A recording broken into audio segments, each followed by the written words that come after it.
수웅진우가 새로운 직업인 홀령술사가 되어 돌아왔다. 그는 더 강력해졌지만 청년의 얼굴에는 피곤함이 가득했다. 그때 진아로부터 걸려온 전화 한 통이 그의 나른한 마음을 깨웠다. 여동생 미인에게 오늘 학부모 회의 있는 거 기억하지?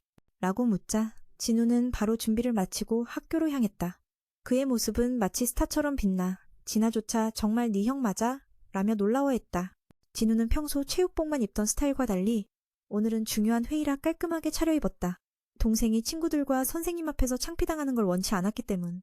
길을 지나가던 여학생들은 그의 멋진 외모에 홀린 듯 바라봤고 진아도 기쁜 마음에 누구 소개시켜줄까 라며 장난을 쳤다. 진우는 내 여자친구 없어라며 한숨을 쉬었고 진아가 살짝 놀리듯 뺨을 꼬집었다. 교실 안 담임선생님은 그 아이는 성적과 인성 모두 뛰어난 모범생이에요 라며 칭찬했다. 이는 친구들이 따르고 싶어할 이상적인 모델이었다. 진우는 그런 동생을 위해 항상 최선을 다해 노력해왔기에 미소를 지었다. 선생님은 진아의 현재 모의고사 점수는 의대 진학에 충분하다며 가족이 진아에게 지나친 압박을 주지 말고 자연스럽게 성장하게 해달라고 부탁했다. 이번 만남은 여기까지였지만 담임은 진아가 헌터 능력을 각성한다면 형인 진우가 이를 지지할지 궁금해했다. 진우는 그 위험한 직업은 절대 시키지 않을 거야 라며 단호히 말했다. 선생님은 안심하며 오후에 있을 송이와 관련된 일을 부탁했다. 그날 오후 진우는 송이를 만나러 갔다. 처음엔 송이가 진우를 알아보지 못했지만 짧은 시간에 많은 변화가 있었다. 본론으로 들어가 진우는 자신의 사진을 보여줬다. 세상이 이렇게 좁다니. 송이는 자신이 진아의 친구라는 사실에 놀랐다. 송이는 담임이 무언가 말한 걸 알고 학교에 가기 싫어했지만 진우는 경험 많은 선배로서 2급인 네가 혼자 살아남기 힘들다. 우리 팀에 들어오면 조금이라도 벌 수 있어라며 설득했다. 하지만 송이는 나도 2급인데 뭐라며 천진난만하게 반응해 진우는 혀를 내둘렀다. 진우는 송이를 헌터로서 응원하겠지만 반드시 내 말을 들어야 한다고 강조했다. 장면이 바뀌어 공항, 한국에 돌아온 원치 않는 손님을 맞이하는 진춘의 모습이 보인다. 그는 S급 헌터인 황동수를 맞이하며 이곳 땅이 여전히 습하고 낡았다고 비난했다. 협회 관리자가 직접 나와 환영하는 것에 놀라며 얼마나 머무를지 묻자 황동수는 여기 오래 있을 생각 없다고 솔직히 말했다. 사냥꾼이지만 내 말에 따라야 해. 장면이 바뀌며 공항으로 지금 원치 않는 손님이 한국으로 돌아오고 있다. 진춘이 나서서 S급 사냥꾼 황동수에 맞이한다. 그는 이 땅이 여전히 눅눅하다며 비웃고 헌터협회 관리자가 직접 나와 맞이하는 것에 놀란다. 그가 얼마나 머물지 궁금했지만 솔직히 자신도 이곳을 좋아하지 않아 오래 머물 생각은 없다고 말했다. 진추는 그가 돌아온 이유를 이미 알고 있다. 그것은 두 사람과 황동수의 죽음과 관련된 일이다. 그는 분노를 드러내며 알고 있다. 이제 그만 연기해라 라고 말했다. 만약 단순히 두 사람을 만나러 온 거라면 협회 인력이 직접 감시하러 오지 않았을 것이다. 우선 황동수는 진우를 제거하려 하는데 지하 감옥에서 벌어진 일은 누구도 추궁하지 않을 것이다. 진춘이 막으려 한다면 해보라 했다. 그는 단지 맡은 임무를 성실히 수행할 뿐이라며 말했다. 장면이 바뀌어 건희와 최종인이 이끄는 팀이 막 해저로 떨어진 괴물 시체를 회수했다. 이 괴물들은 하늘을 날아 새로운 땅에 접근하려 애쓰고 있다. 아직 멀리 날지 못하지만 늦으면 나라에 큰 위협이 될 것이다. 그날 밤 송이는 명에게 훈련 장문 앞에 데려다 주었다. 청년은 스스로 상민에게 연락해 도움을 청했고 상민은 기뻐했다. 전에는 명에게 소가 조금 힘들었지만 그들은 송이가 바로 그 여동생임을 알아차렸다. 진우는 외부인이 그들의 공격 작전에 참여하는 요구를 해서 사과했다. 형은 신경 쓰지 않았다. 그는 송이가 훈련 과정을 배우고 싶어 한다는 말을 들었다. 모두가 놀랐지만 이 훈련은 송이를 위한 좋은 기회였다. 현재 이 지역에는 많은 문이 나타나고 있다. 갑옷을 입은 사냥꾼이 다가와 서두르라 재촉했고 상민은 두 사람에게 김춘을 소개했다. 그는 A급 사냥꾼으로 겉보기에는 방어 위주 스타일이었다. 이번 훈련은 젊은 멤버들을 위한 것이며 그도 그중 하나지만 김춘은 A급이었다. 그는 2급 둘에게 짐짝을 붙인 것 같다며 불만을 드러냈죠. 형이 오늘 팀 구성을 소개했어요. 총 10명, A급 1명, B급 5명, C급 2명입니다. 그리고 진우와 송이 쌍둥이도 포함되어 있죠. 청년은 여동생에게 던전의 잔혹함을 보여주고 싶었지만 팀 내 강자들 덕분에 C급 난이도 포털 정도로는 송이를 위협할 수 없었어요. 조수도 맨에게 무리하지 말라고 당부했죠. 신입 사냥꾼들이 훈련을 계속하도록 그냥 공격대를 이끌어 전진했습니다. 마음은 편안했고 여동생도 그랬어요. 멋진 형이 이끌어주니 기분이 좋았겠죠. 하지만 그들이 포털 안에 들어서자 진우는 이상한 기운을 감지했어요. 초록 포털이 갑자기 붉게 변하며 끔찍한 에너지를 뿜어냈죠. 뭔가 심상치 않았어요. 진우는 송이를 밖으로 빼내려 했지만 실패했고 MH는 겨우 머리만 빼냈죠. 그는 상민에게 배꼽파 주력 공격대에 연락하도록 부탁했어요. C급 포털이 붉게 변했다는 소식에 회장인 비윤호는 충격을 받고 즉시 출동을 선언했어요. 한편 맹과 내부 인원들은 이미 다른 차원으로 옮겨졌고 그곳은 온통 눈으로 덮여 있었어요. 포털도 사라졌죠. 김추는 상황을 명확히 이해하며 붉은 문이라 불렀어요. 송이가 궁금해 묻자 진우가 설명해줬어요. 일반 포털과 달리 이곳은 특수 던전으로 일단 들어가면 외부와 완전히 단절돼 나오지 못해요. 살아남아 돌아가려면 던전 보스를 반드시 물리쳐야 하죠. 외부 지원도 불가능합니다. 게다가 몬스터들은 평소보다 훨씬 강력해요. 말이 끝나자마자 멀리서 화살 한 발이 가장 약한 2명을 향해 날아왔어요. C급 청년은 불운하게도 현장에서 즉사했고 송이는 진우의 보호를 받아 무사했어요. 이 장면을 지켜본 B급 여자는 크게 놀랐죠. 팀장도 빙설고블린 무리가 멀리 있어서 위험 신호를 감지하지 못했다고 했어요.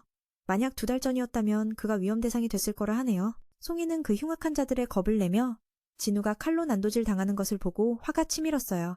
이게 신입 사냥꾼들에 대한 첫 인사라니? 순진한 여동생이 형에게 이게 뭐냐며? 왜 저렇게 잔인하냐고 물었죠. 그는 빙설고블린이 잔인한 본성을 지닌 백귀라 불리는 흰악마라고 설명했어요. 이들은 차가운 지역에서 출몰하며 사냥꾼들 사이에서 공포의 대상입니다. 김추는 팀을 다시 정비하며 이 포털은 B급 이상에게도 생존이 어려운 고난이도 던전이라며 강자 말을 절대 따라야 한다고 했죠. 하지만 모든 일을 보호할 순 없기에 약한 자들은 어쩔 수 없이 둘로 나뉘어야 했어요. 그곳에 남으면 얼어 죽거나 백귀에게 사냥당할 뿐입니다. 김추는 동료들이 반드시 살아남을 거라 약속했어요. B급들은 순순히 따랐고 남은 C급 청년도 함께 가려 했지만 밀려났죠. 진우와 송이도 마찬가지였어요. 그곳에서 하루는 밖에서 1시간과 같고 최악의 경우 몇 달간 지속될 수도 있답니다. 던전 보스를 쓰러뜨리지 못하면요. 결국 그들은 짐을 던지고 떠나야 했어요. 김추는 위로하며 너무 낙심하지 말라 했어요. 만약 그들이 승리하면 모두 돌아올 수 있을 테니까요. 그때 B급 여자가 갑자기 맨팀에 합류하겠다고 요청했고 허락받았어요. 팀장은 그들을 안타깝게 여기며 그녀가 진우 곁에 있다는 사실을 몰랐죠. 그녀는 진우에게 다가가 아까 화살을 손으로 막은 것을 보고 놀라며 맨이 정말 강하다고 생각해 따라간다 했어요. 송이도 안심했죠. 팀이 나뉘자 고급 사냥꾼들은 정면 돌파를 택했고 진우는 숲속으로 가겠다며 행운을 빌었어요. 그들도 무사하길 바랐죠. 김춘 팀은 나무에 난 극힌 자국을 발견하고 2급이 모두를 죽음으로 이끄는 길로 인도할 것이라 생각했어요. 여기가 빈곰의 영역이기 때문이죠. 다른 이들도 동의하며 맨은 아직 훈련이 부족하다고 했어요. 그런데 김춘은 왜 진우가 모두를 이끄는지도 모르겠다고 의문을 가졌죠. 그때 C급 청년 발키니와 B급이 함께 있었는데 곰떼가 나타난 팀은 방어태세를 갖췄어요. 상대가 너무 커서 모두 두려워했죠. 김춘은 제발 살아남기만 하자고 바랐어요. 그의 기술로 곰을 먼저 공격했지만 방패에 막혔어요. A급이라 그런지 곰은 그에게 아무런 위협이 되지 않았죠. 공격대원들은 두려움 없이 계속 싸웠고 희는 진우에게 멈추라 요청했어요. 왜 위험한 곳으로 이끌었냐고요. 진우는 여기가 곰의 영역이라 더 깊이 들어가야 한다고 반박했어요. 여기선 곰만 조심하면 되고 지능 있는 백기들에게 쫓기는 것보다 낫다고 했죠. 희는 진우가 이미 모든 걸 계산했다는 사실에 놀랐어요. 문제는 야생동물이 아니라 날씨였어요. 진우는 추위를 느껴 상태창을 열고 따뜻한 옷 몇 벌을 꺼내 모두에게 나눠줬죠. 세 사람은 마법 공간이라 고급 사냥꾼도 소지품이 제한된 걸 이해 못했어요. 기술과 재능으로 그는 곰에게 먼저 돌진하도록 시켰다. 결과는 방패에 막혔다. A급이라 이런 종류는 김춘에게는 아무것도 아니었다. 한번 칼로 베면 바로 둘로 갈라졌다. 다른 몬스터들은 보고도 겁먹지 않고 계속 달려들어 혈전을 벌였다. 한편 희는 진우에게 멈추라 했지만 왜 그가 이곳으로 데려왔는지 이해하지 못했다. 주변에는 수백 개의 곰 발톱 자국이 있었다. 계속 가면 반드시 그들과 마주칠 것이다. 그들은 반대하며 여기가 곰의 영역이기에 더 깊은 숲으로 들어가야 한다고 말했다. 여기서는 단순히 조심하면 되지만 영리한 얼음 요정에게 쫓기면 훨씬 위험하다. 희는 놀라며 그가 이미 다 계산했다는 사실에 감탄했다. 현재 문제는 야생 몬스터가 아니라 날씨였다. 진우가 추위를 느껴 상태창을 열어 몇 벌의 따뜻한 옷을 꺼내 모두에게 나눠주었다. 3명은 이 광경을 이해하지 못했다. 공간 마법은 심지어 고급 사냥꾼도 몇 개의 아이템만 휴대할 수 있다. 송이는 진우와 관련된 이상한 일들을 목격하며 형에게 이게 무슨 종류인지 물었다. 그는 멋지게 대답하며 송이를 끌어들인 만큼 책임질 것이라 말했다. 대신 아무것도 묻지 말고 오직 자신의 결정에 따르라 했다. 송이는 순순히 따르겠다고 했다. 진우는 2사람에게 묻거나 요구하지 말라고 당부했다. 곰무리가 침입자를 감지했고 3사람은 겁에 질렸지만 진우는 그곳에 서 있었다. 그는 역경을 극복하는 자와 개살인자의 기술을 켜 능력치를 올렸다. 바깥문 앞에서 비윤호는 S급 헌터임에도 불구하고 극도의 불안에 휩싸여 있었다. 지금 이 상황에서 할 수 있는 건 김춘에게 모든 걸 걸어보는 것뿐이라 생각했다. 상민이 말하길 그 안에는 그들의 조직에 속하지 않은 진우라는 인물이 있다고 했다. 진우의 등급이 뭐냐고 묻자 그는 2등급이라고 답했지만 2번째 각성자일 가능성이 높다고 덧붙였다. 이 정보가 완전히 정확한 건 아니지만 그가 매우 강하다는 사실만은 분명했다. 긴장감이 감돌았다. 그때 진춘이 동서를 데려오면서 상황은 더욱 악화되었다.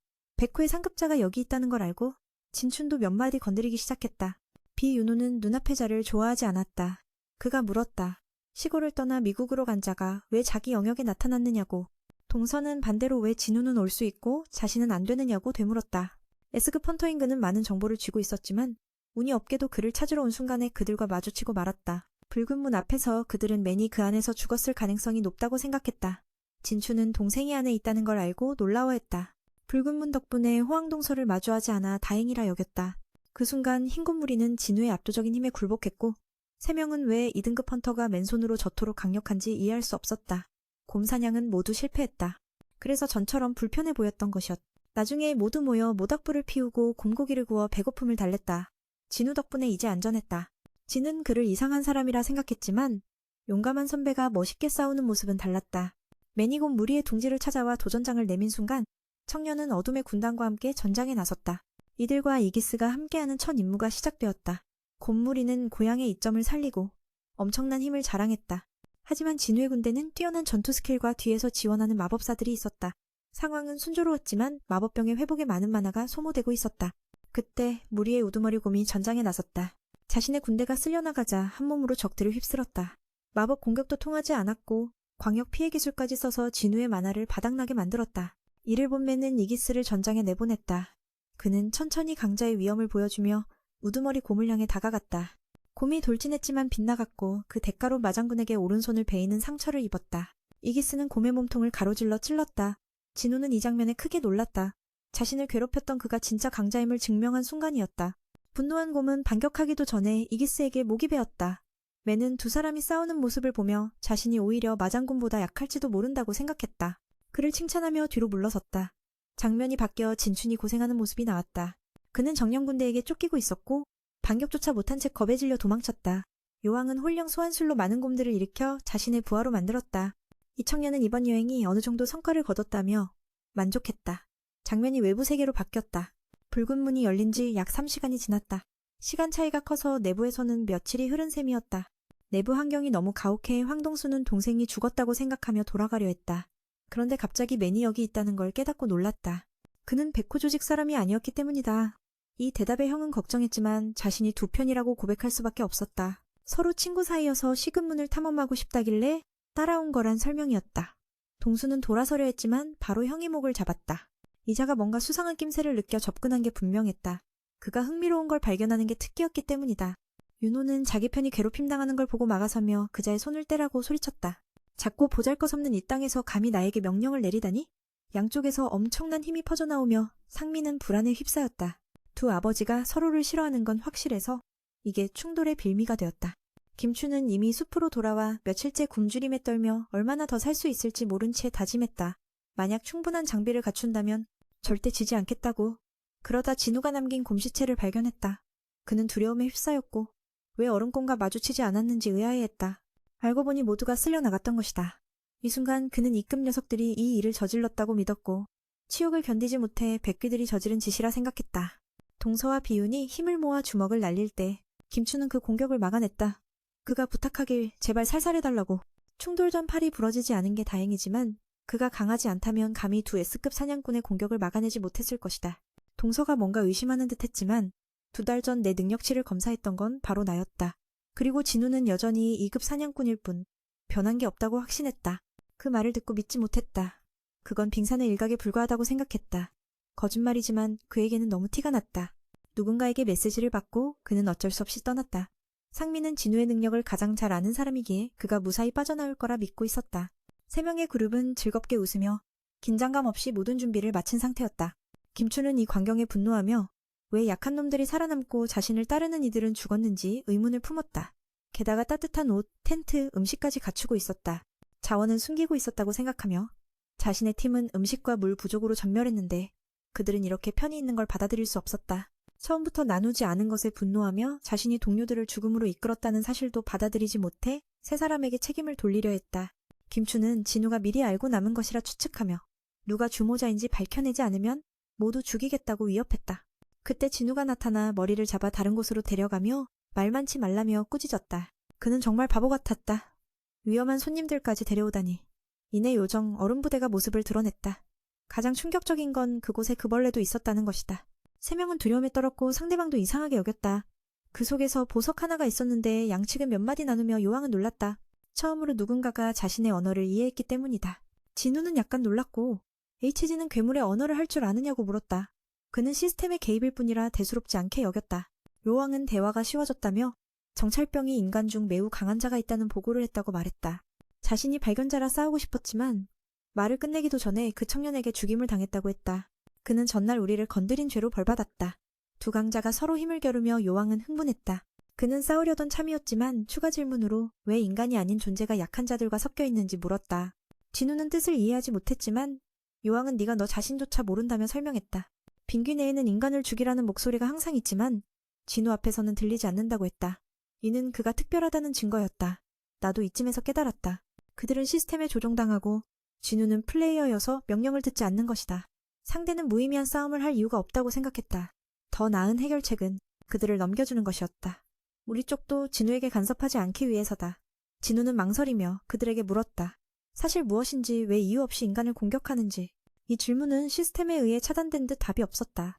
요왕은 계약에 동의할 것 같았지만 왜 그래야 하냐며 진우에게 적이 되길 확신하냐고 물었다.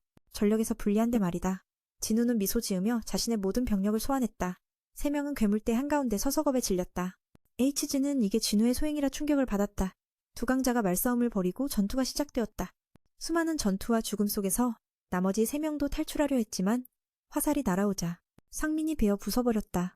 그는 상대가 자신을 얕본 것이 틀리지 않다고 느꼈다. 불멸이지만 어둠의 군대는 많이 소모되었다. 현 전력으로는 오래 버틸 수 없고 보스는 자신보다 훨씬 강하다. 이기스와 협력해도 쉽게 승부를 가리기 어렵다. 상민은 강력한 지원군이 필요했다. 요왕은 자신이 박가라며 다시 돌진했다. 그는 무기회수 기술로 까다로웠지만 1대1 싸움은 오래 버티기 힘들었다. 박가는 전투에 흥미를 느꼈고 그 말이 끝나자마자 마법사팀의 불꽃 공격을 맞았다. 큰 폭발음에 김춘이 정신을 차렸다. 상민은 복수심에 불타 박가에게 달려들었고 요왕은 이 모습을 보고 웃었지만 이기스가 시야를 가려 박가가 접근할 때 새로운 전사가 나타났다. 진우는 그 멍청이를 로그아웃시켜 헌신하도록 했다. 이 상황은 너무 무의미했다. 청년은 세마령의 아이언이라 이름 붙였다. 그는 A급 사냥꾼이라 매우 쓸모 있었다. 즉시 상대를 도발해 BCA의 타깃이 되게 했고 상대는 암살자 계열인 강력한 전투원이었다. 완전 무계급 싸움에서는 상대가 우위였다. 옆에서 보는 이는 사냥꾼 전투는 항상 이런가요? 라고 물었고 그녀는 이걸 미리 봤다면 사냥꾼이 되지 않았을 거예요 라며 부정했다. 요왕은 거대한 상대가 지루하다며 민과 이기스와 함께 바로 돌진하자고 했다. 그들도 맞장구 치며 두 마령이 협력해 완벽한 호흡을 보였다. BCA는 상대를 너무 얕봤다. 진우가 아직 몇 가지 기술을 숨기고 있었고 상대가 방심했을 때 찔렀지만 치명타는 피했다. 그는 상대가 매우 강하다고 인정했지만 그의 부하들은 그렇지 않았다. 뒤돌아보니 얼음 요정 부족 전체가 쓰러져 있었다. 그는 분노하며 다시 혈투에 뛰어들었지만 진우는 무기를 던지며 의도치 않은 바보 같음을 보였다. 이는 원거리에서 아이템을 뺏을 수 있는 능력을 위한 기습이었다. 아이언이 소환되어 목표를 봉쇄했고 마법사 팀은 불태우는 마법으로 지역을 압박했다. 박가가 절규했지만 상민이 몰래 접근해 전투가 끝났다고 선언하며 아이언에게 마무리 공격을 시켰다. 조금 지쳤지만 상민은 성공적으로 레벨업했다. 돌아보니 그 남자가 장난치며 상민의 시체를 두드리는 모습이 보였다. 상민이 경고했다. 무슨 일이든 적당한 선이 있어야 하는 법인데 아이언은 그걸 모르는 듯 기뻐하는 척하며 이미 승리를 거둔 것처럼 굴었다. 진우는 동료들 곁으로 돌아가 모든 일이 끝났다고 알렸다. 그때 뒷문이 자동으로 열리자 세 사람은 기쁨을 감추지 못했다. 밖에서는 다른 이들이 여전히 기다리고 있었고 그들도 나와서 비윤호가 김춘인 줄 오해하게 만들었다. 하지만 진실은 너무 냉혹했다. 진우와 송이는 마지막으로 모습을 드러냈고 상민은 기쁨에 차올랐다. 그 문은 닫혔고 회장은 크게 충격받아 다른 이들은 어디 있냐고 물었지만 희는 고개를 숙일 뿐이었다. 그는 도대체 내부에서 무슨 일이 벌어진 건지 이해하지 못했다. 결국 낮은 등급의 사냥꾼들만 돌아왔기 때문이다. 상민이 동생에게 돌아가자고 재촉했지만 백호 회장이 막아서며 그가 피곤하다며 협조하지 않는 태도를 보였다. 그는 손을 뿌리치며 자신에게 궁금한 게 있으면 두 사람에게 물어보라고 했다. 비윤호는 이 청년이 너무 건방지다고 생각하며 무시당한 것에 화가 나 싸움 태세로 돌변해 위협했다. 6명이 사라진 것은 책임져야 할 일이고 당사자들에게 제대로 묻고 해결해야 한다는 것이었다. 상민은 돌아서서 눈을 부릅뜨며 자신은 두 사람을 구했으니 책임이 있다면 고맙다는 말이라도 해야 한다고 말했다. 비윤호는 겁을 먹고 말도 맞는 것 같아 손을 풀며 고개를 숙여 사과했다. 진우가 떠난 뒤 회장은 흰에게 그 녀석은 왜 그렇게 성격이 괴팍하냐고 물었다. 흰은 모른다고 답했다. 보스전을 이긴 뒤 갑자기 기분이 나빠졌다고 했다. 상민은 그저 진우가 피곤해서 그런 것뿐이며 본래 나쁜 사람은 아니라고 말하며 회장은 관리자를 시켜 무슨 일이 있어도 그 청년을 꼭 초대하라고 했다.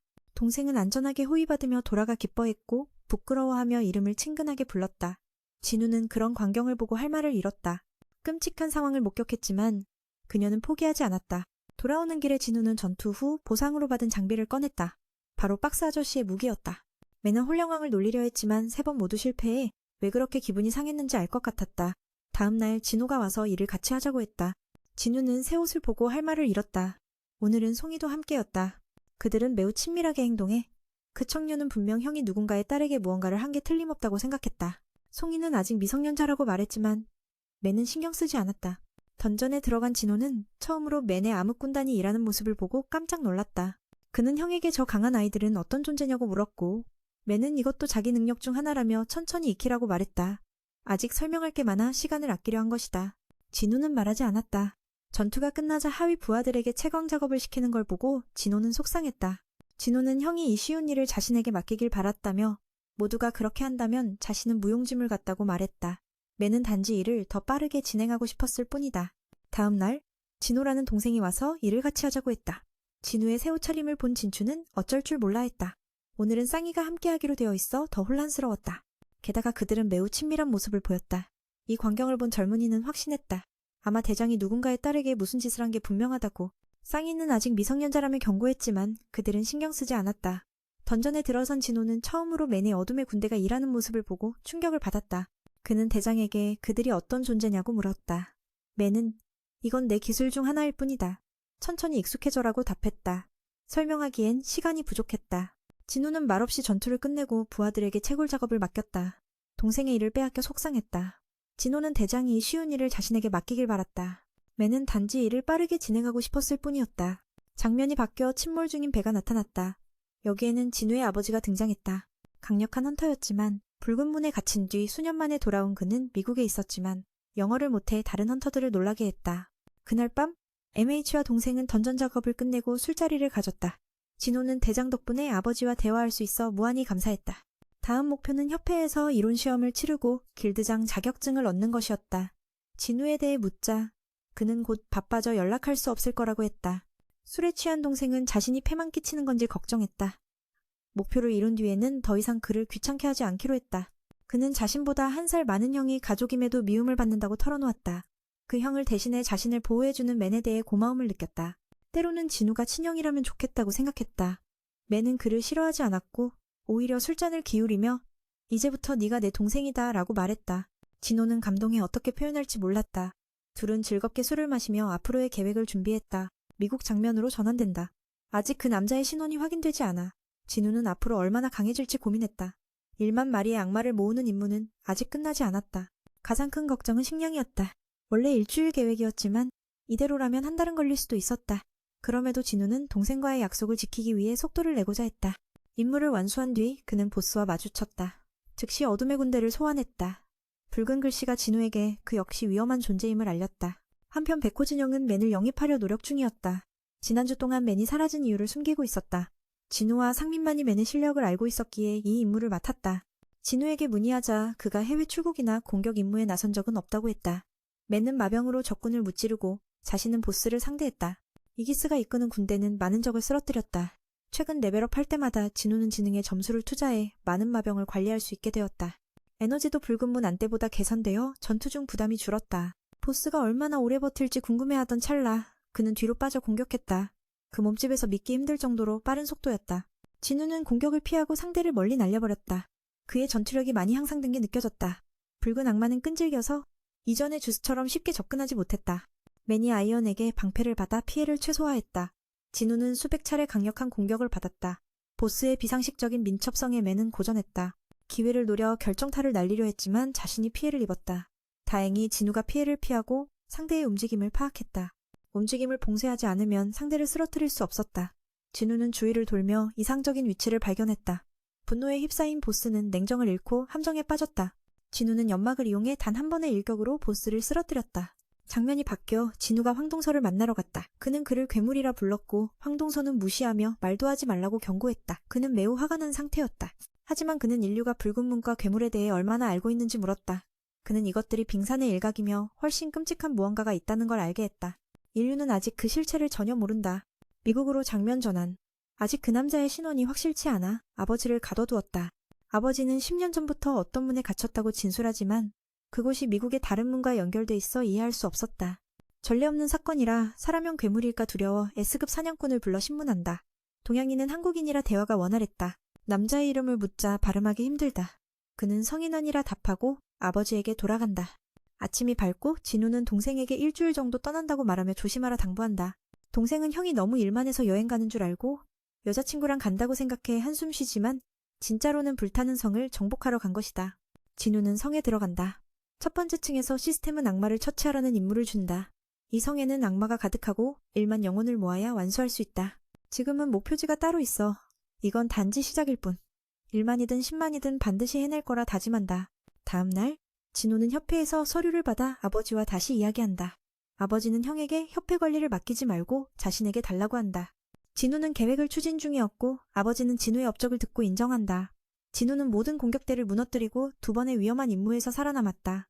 아버지는 아들이 협회장 자격을 얻은 걸 기뻐한다. 진우 덕분에 아들은 협회장 자격증을 받았고 아버지는 아들보다 진우를 신뢰하며 협회 관리를 맡긴다. 단 협회에 맨을 영입하는 조건이 붙었다. 백호 협회가 이를 노렸지만 쉽지 않았다. 진우는 형과의 친분 때문에 쉽게 해결할 수 있을 것이라 약속한다. 진우가 많은 악마를 처치하며 탱이라는 이름의 곰을 얻는다. 이 성은 마치 거대한 도시처럼 넓고 탱은 튼튼한 전차처럼 적들을 밀어낸다. 진우는 매우 만족하며 곰에게 이름을 붙인다. 장면 전환.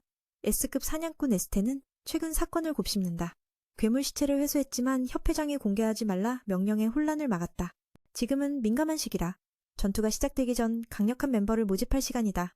진우는 이곳 지하 감옥이 S급이 아니라고 깨닫는다. 악마는 최대 B급이고 똑똑하지 않아 위협적이지 않다.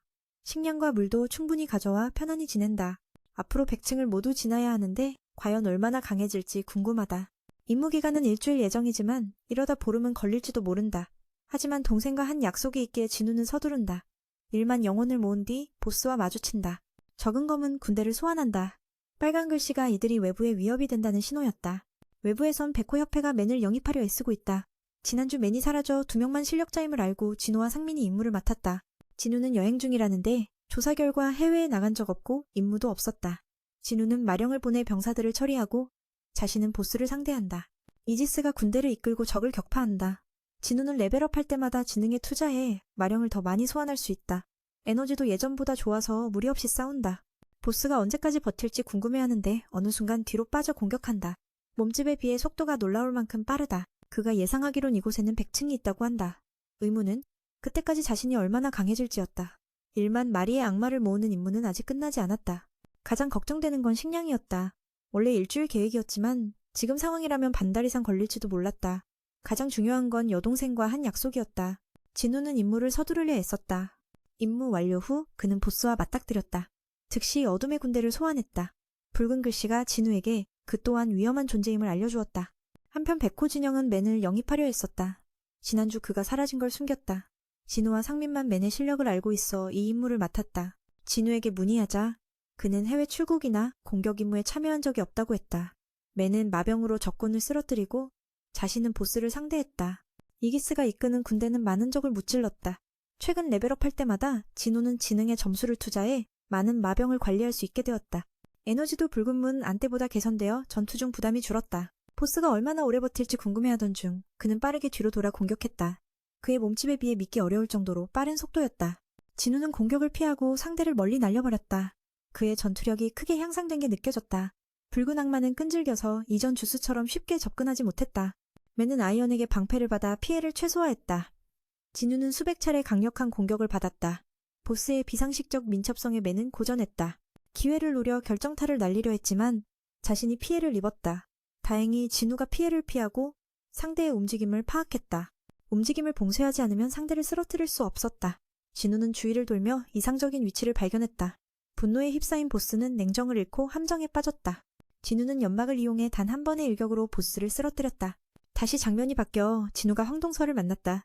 그는 그를 괴물이라 부르며 무시했고 황동서는 말도 하지 말라 경고했다. 그는 매우 화가 난 상태였다. 그러나 인류가 붉은 문과 괴물에 대해 얼마나 알고 있는지 물었다. 그는 이것들이 빙산의 일각이며 훨씬 끔찍한 무언가가 있다는 걸 알게 했다. 인류는 아직 그 실체를 전혀 모른다. 상처를 입은 건 진우였지만 다행히도 그가 피했고 자신의 움직임이 그 생물을 속일 수 없다는 걸 깨달았다. 첫 번째로 해야 할 일은 그 괴물의 이상한 움직임을 봉쇄하는 것. 진우는 그 주위를 맴돌며 이상적인 장소를 발견한다. 분노에 휩싸인 던전 보스는 침착함을 잃고 함정에 빠지고 진우는 재빨리 연기와 먼지를 이용해 치명적인 일격을 가한다. 다시 현장으로 돌아온 잭슨은 황동을 만난다. 사람들은 그를 괴물이라 부르고 잭슨은 무시하며 쓸데없는 말하지 말라고 경고한다. 하지만 황동은 인류가 문과 괴물에 대해 얼마나 알고 있는지 묻는다. 그는 지금 그들이 보는 게 빙산의 일각에 불과하며 더 무서운 것이 있다는 걸 경고한다. 황동은 그 재앙을 막는 게 잭슨의 목표라는 걸 깨닫는다. 황동은 세상에 수많은 사냥꾼이 있지만 그 수는 중요하지 않다고 생각한다. 잭슨도 강하지만 아직 상대가 될 만큼은 아니라는 판단이다. 문서 속 이름을 보고 황동은 그가 자신의 아들을 기억하는지 묻는다. 당연히 기억한다며 진우의 이름을 지은 사람도 자신이라고 대답한다. 그 이름을 들은 황동은 살기가 번뜩이며 아들을 찾기 위해 하늘이 준 기회라 생각한다. 하지만 진우 아버지라는 그 자식은 죽었다고 선언하며 부정할 게 있냐고 묻는다. 곧 충돌이 일어나지만 결과는 진우의 아버지가 황동을 맹렬히 공격해 쓰러뜨린다. 황동은 의식을 잃고 전투 능력을 완전히 상실한다. 이 과정에서 많은 피해가 발생한다.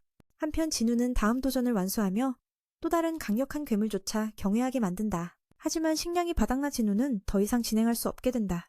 현재 그는 75층에 있으며 아직 25층을 더 넘어야 한다. 조금 지치지만 보상은 매우 값지다. 강력한 괴물이 떨어뜨린 희귀 장비들이 좋은 능력치를 올려준다. 정보를 통해 그는 아직 전체 효과를 발휘할 부품이 부족하다는 걸 알 수 있다. 그 외에도 마법사를 몇 배 더 강하게 해주는 아이템과 열쇠가 있지만 정보는 공개되지 않는다.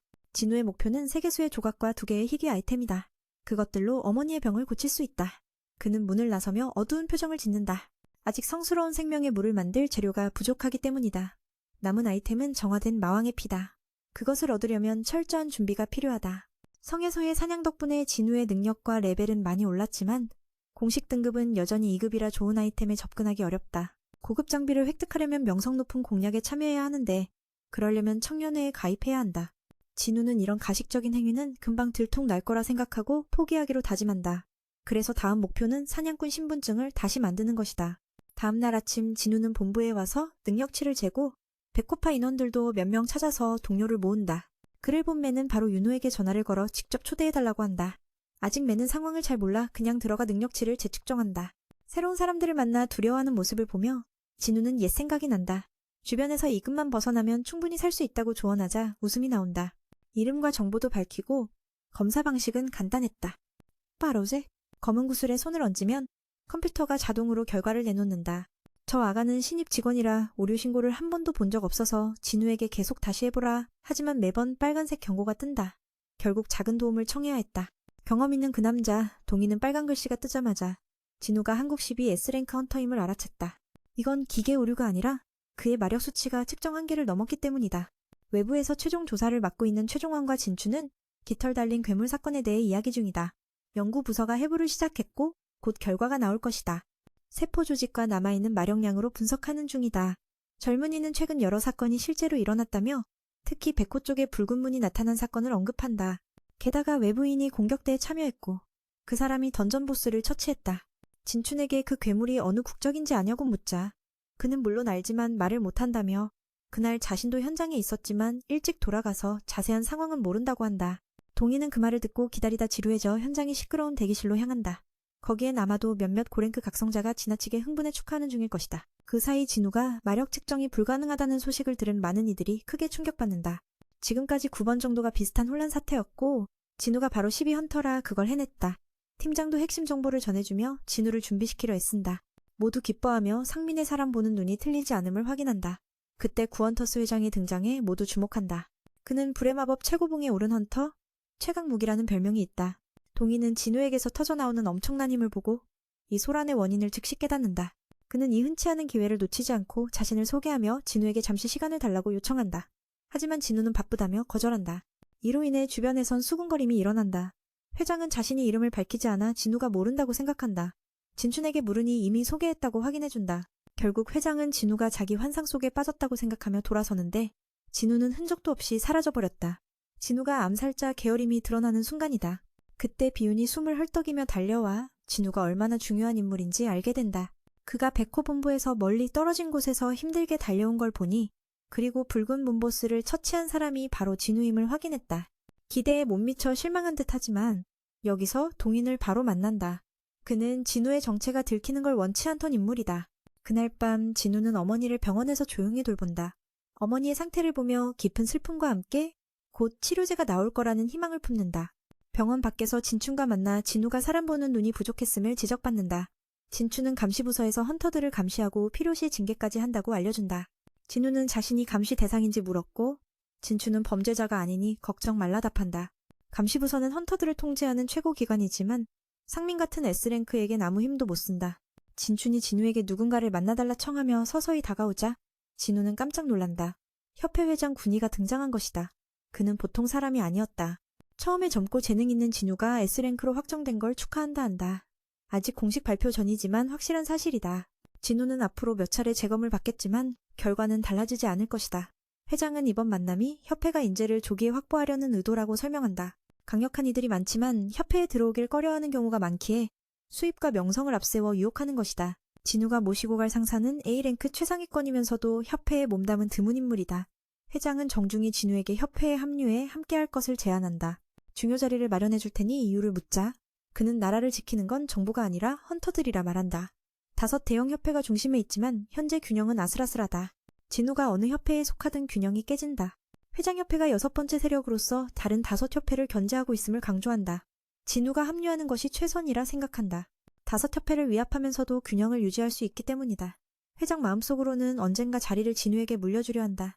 진우도 이 제안을 나쁘지 않게 여기며 협회에서의 위치가 정부와 언론 외에 권력을 확보하는 확실한 길임을 깨닫는다. 회장은 강력한 힘을 지녔고 80대가 넘었지만 여전히 근육질이다.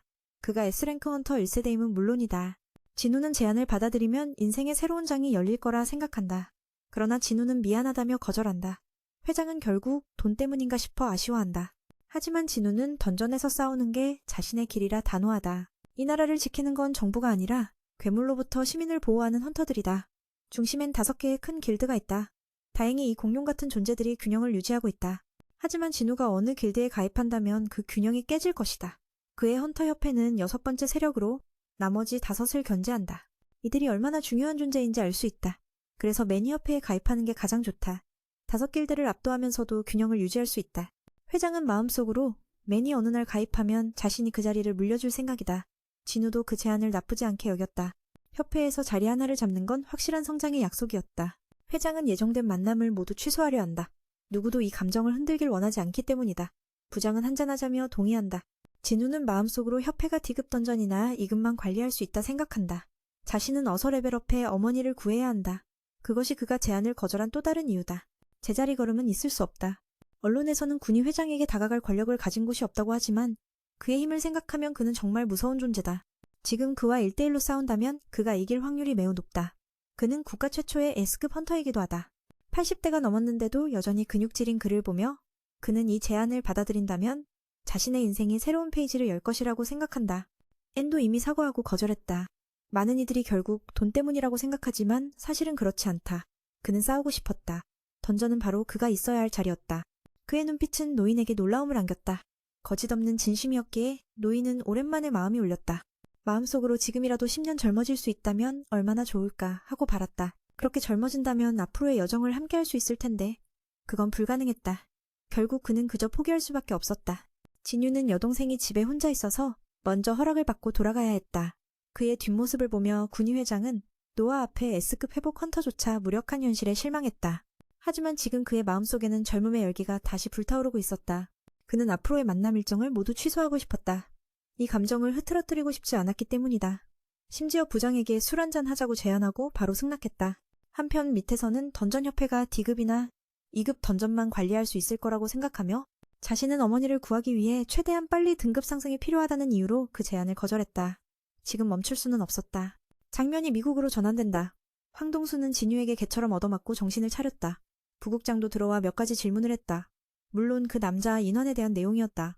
그가 정말 괴물인지 알고 싶어 했다. 황동수는 분노하며 단언했다. 지금 관리국은 그 괴물을 쫓고 있지만 그가 자신을 이렇게 만든 걸 생각하면 뭘 할 수 있을지 확신이 없었다. 이 말을 들은 동수는 수치심에 분노했다.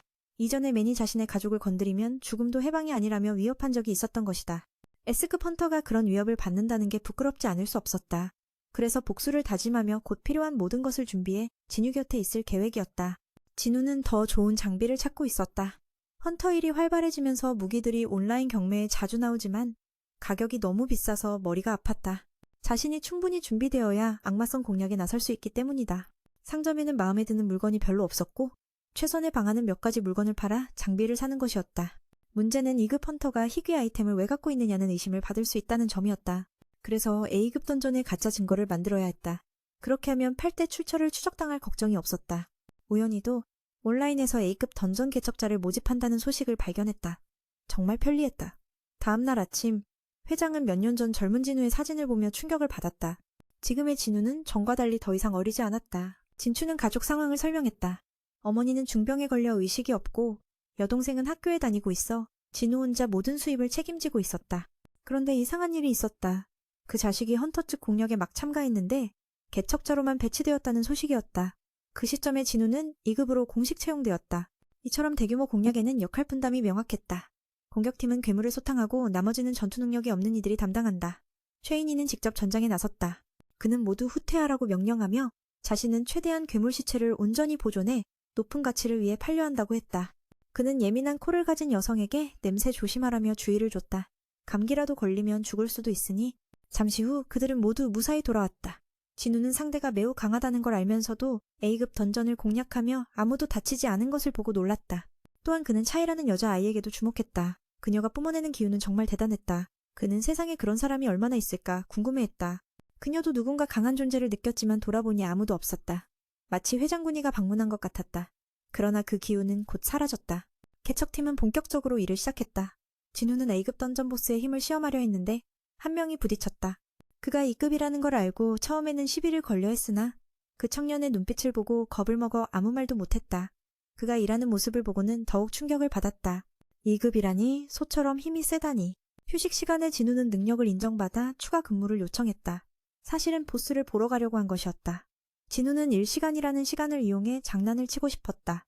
보스방을 보고는 쓰러뜨리고 싶었지만 문이 닫힐 예정이라 살짝만 베는 것으로 만족하려 했다. 막 움직이려던 찰나 차혜인이 나타나 청년에게 무슨 일을 하는지 물었다. 뭘 하는 거야? 그는 충격을 받은 듯했어. 진우가 다가오는 것도 느끼지 못했으니까. 진우는 한숨을 쉬며 자신이 왜 그런 생각을 했는지 스스로에게 물었지. 나도 모르게 거짓말을 했네. 내가 여기 온 건 나크 때문이라고. 홍은 아무 일도 없다고 말했지만 이 방은 보스의 방이니 멀리하라며 경고했어. 이 일은 많은 사람들에게 영향을 미칠 테니까. 정말 이 여자애는 평범하지 않아. 아까 그녀가 손에 쥔 칼도 봤잖아. 진우의 모습은 이제 더 이상 볼 수 없었어. 정말 환상 같았지? 그가 사과했기에 그녀는 그냥 지나쳤고 밖으로 나갔어. 지금 보스를 자극하면 탐사팀 전체가 위험해지니까 그녀가 지나가려는데 갑자기 불러세웠어. 홍! 그녀가 달려가 냄새를 맡았는데 깜짝 놀랐지. 그 청년 몸에서는 냄새가 전혀 나지 않고 오히려 향기가 났어. 하지만 부끄러워서 말하지 못했어. 신분증을 확인한 후에야 그가 2급 사냥꾼 진우라는 사실을 알게 됐지. 홍은 길 조심해라고 말하고 매는 돌아갔어. 그가 낮은 등급이라 냄새가 없는 건가 싶었어. 팀에 돌아와서 매는 방금 길을 잃다가 홍을 만났다고 보고했어. 모두가 그게 행운이라고 생각했어. 평소에는 먼 발치에서만 지켜봤으니까. 그녀는 쉬지 않고 순찰을 돌면서 안전을 지키려 했기에 많은 사람이 그를 좋아했지. 나이가 어리면서도 너무 신중했으니까. 게다가 홍은 다른 사냥꾼들의 냄새를 싫어했어. 그의 특별한 체질 때문인지 항상 향수로 코를 가리고 다녔지. 진우는 그 말을 듣고 자신은 다른 사람들과 달리 냄새가 없다는 생각을 했어. 시스템이 선택한 존재였으니까. 붉은 문에서 악마왕은 그가 인간이 아니라고 했으니까. 오후가 되자 일이 끝나 진우는 급여를 받았어. 아저씨는 맨이 아주 건강하다고 칭찬했지. 덕분에 팀이 다른 수집팀보다 더 빨리 일을 끝냈대. 아저씨가 맨에게 장기 계약을 권했지만 거절했어. 아저씨는 강요하지 않고 내일 A급과 C급문에서 동시돌입 작전이 있으니 하루만 더 일해달라고 부탁했지.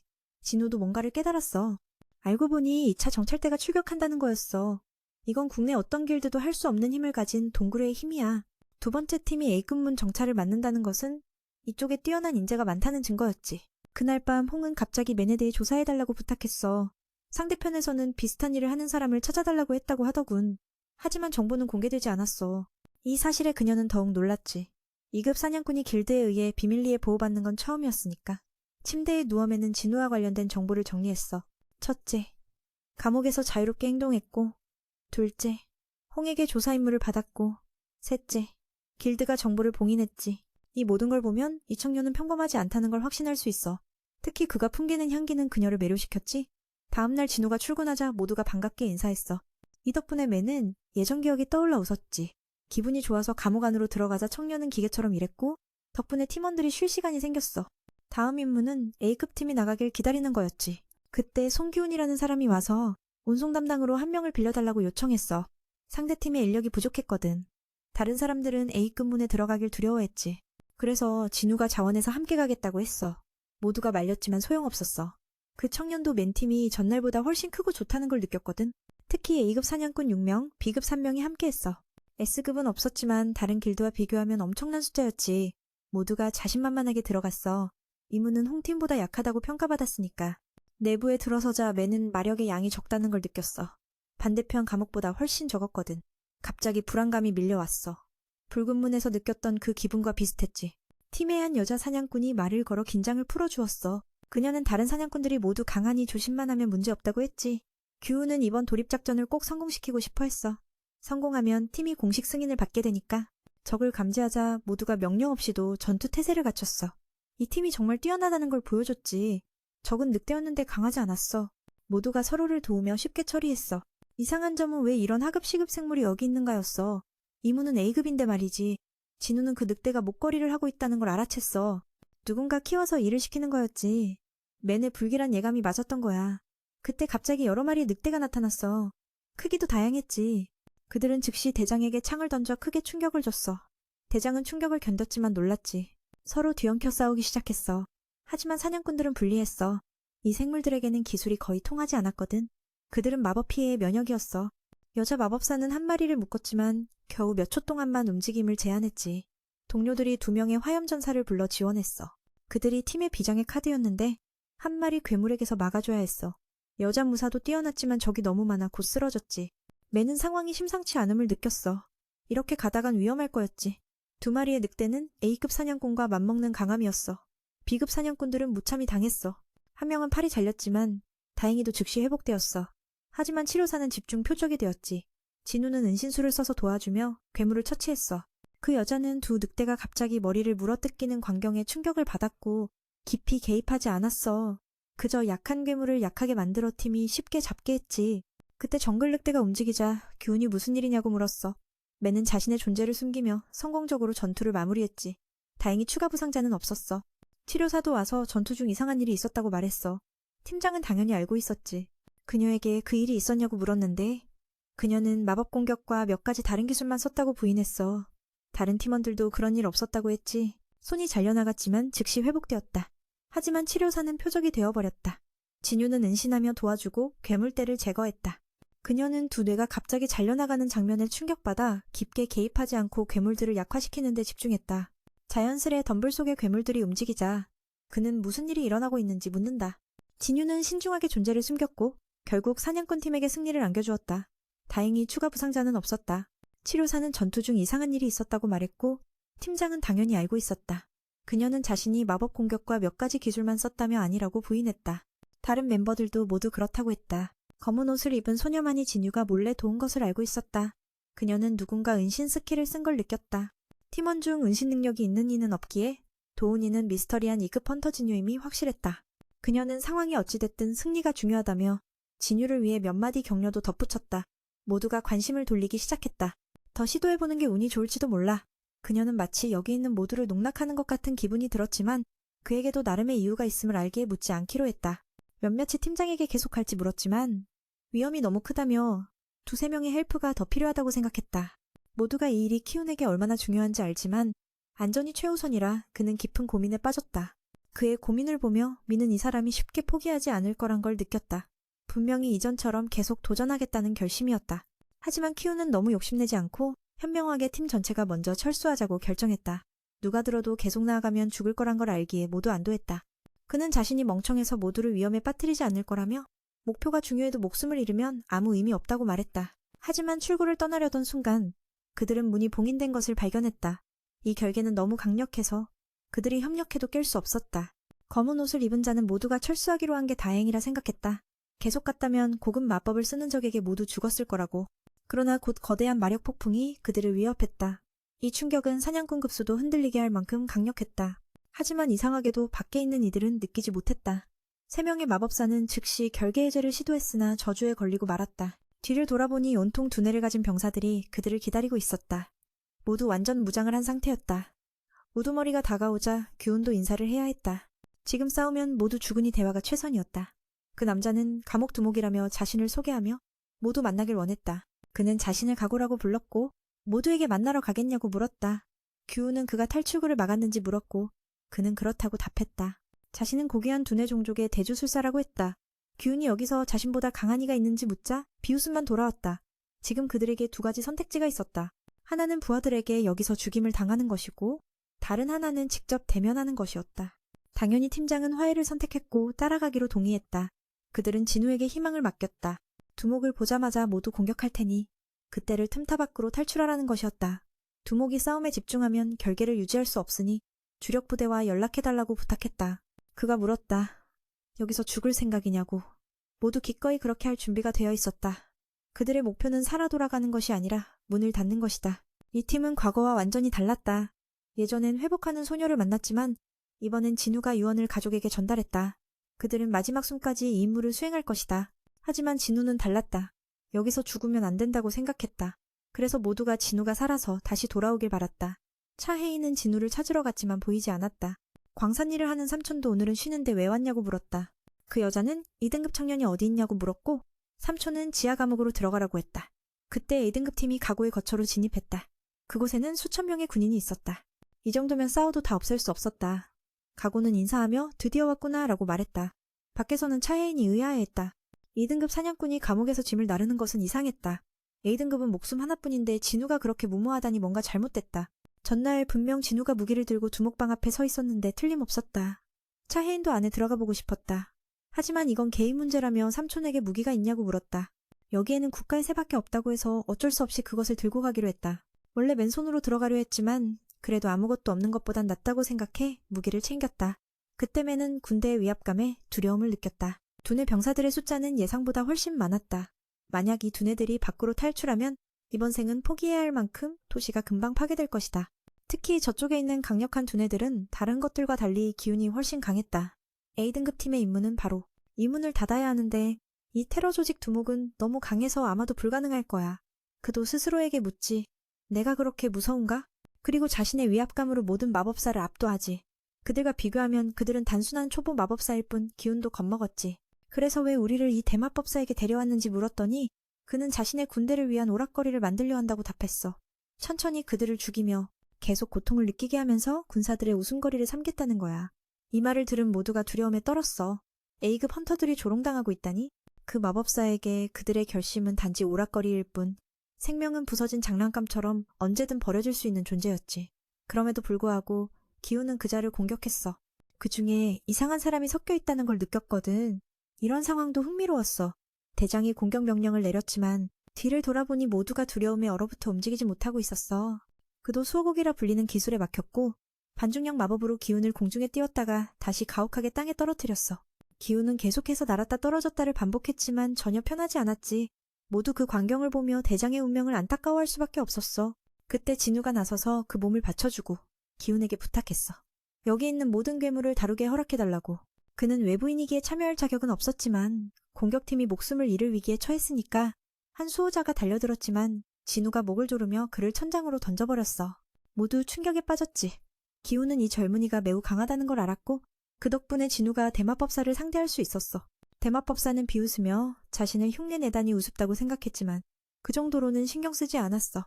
곧 마력을 폭발시켰지. 그는 이렇게 말했어. 처음으로 이토록 강력한 기운을 지닌 적과 싸운다. 하지만 불행히도 그들은 가장 골치 아픈 상대와 맞닥뜨렸어. 곧바로 진우의 그림자 군대가 나타나 70마리의 괴물과 맞섰어.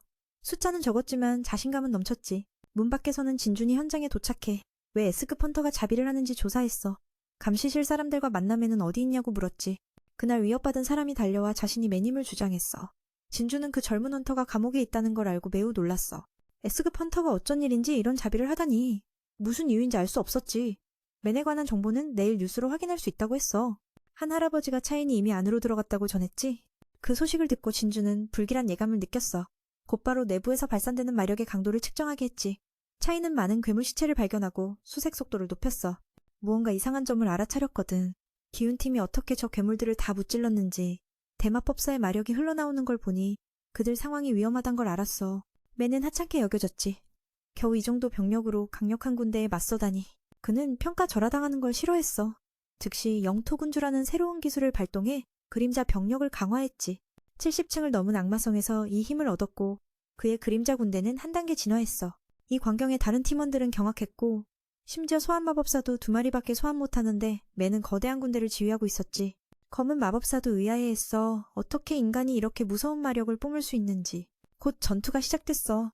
아이라스는 도발로 괴물들을 유인한 뒤 한 번에 몰살시켰고 아이리스는 뛰어난 실력으로 대량의 적을 제압했어. 진우는 마치 차인처럼 움직이며 괴물들을 쓸어버렸지. 모두가 궁금했어. 이렇게 강한 사람이 왜 자비를 하는지. 계산해보면 일반 마물은 B급 헌터보다 조금 강할 뿐이라 여러 번 죽어야 한두 마리 잡을 수 있어.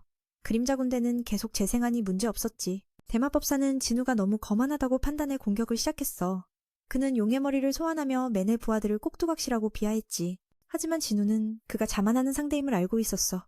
무한재생이 가능해도 신경 쓰지 않고 수정덩어리로 공격했지만 맨은 쉽게 피했고 마법으로 광역 피해를 가했어. 그림자 병력 다수가 쓰러지고 진우의 마력은 크게 줄었어. 진우는 병력 소멸을 계속 노리며 마법을 쏟아냈지. 대마법사는 중력 마법과 함께 불길을 뿜어내 주변을 태웠어. 사람들은 급히 피했어. 진우는 상대가 접근을 막으려 한다는 걸 이해했지. 측정 결과 이무는 더 이상 A급이 아니라 S급에 근접했어. 진주는 헌터 회장과 연락해 대응책을 상의했고 자신도 지원하러 들어가겠다고 했어. 상황은 점점 심각해지고 있었어. 다시 맨자리로 돌아온 기운은 침착했어. 마력이 거의 다 떨어졌지만 에너지 없으면 회복약 마시면 된다며 진우의 진짜 힘을 보여줬지. 그는 모든 괴물을 지배하며 남은 자들도 그림자로 만들겠다고 선언했어. 심지어 카겐도 예외는 아니었어.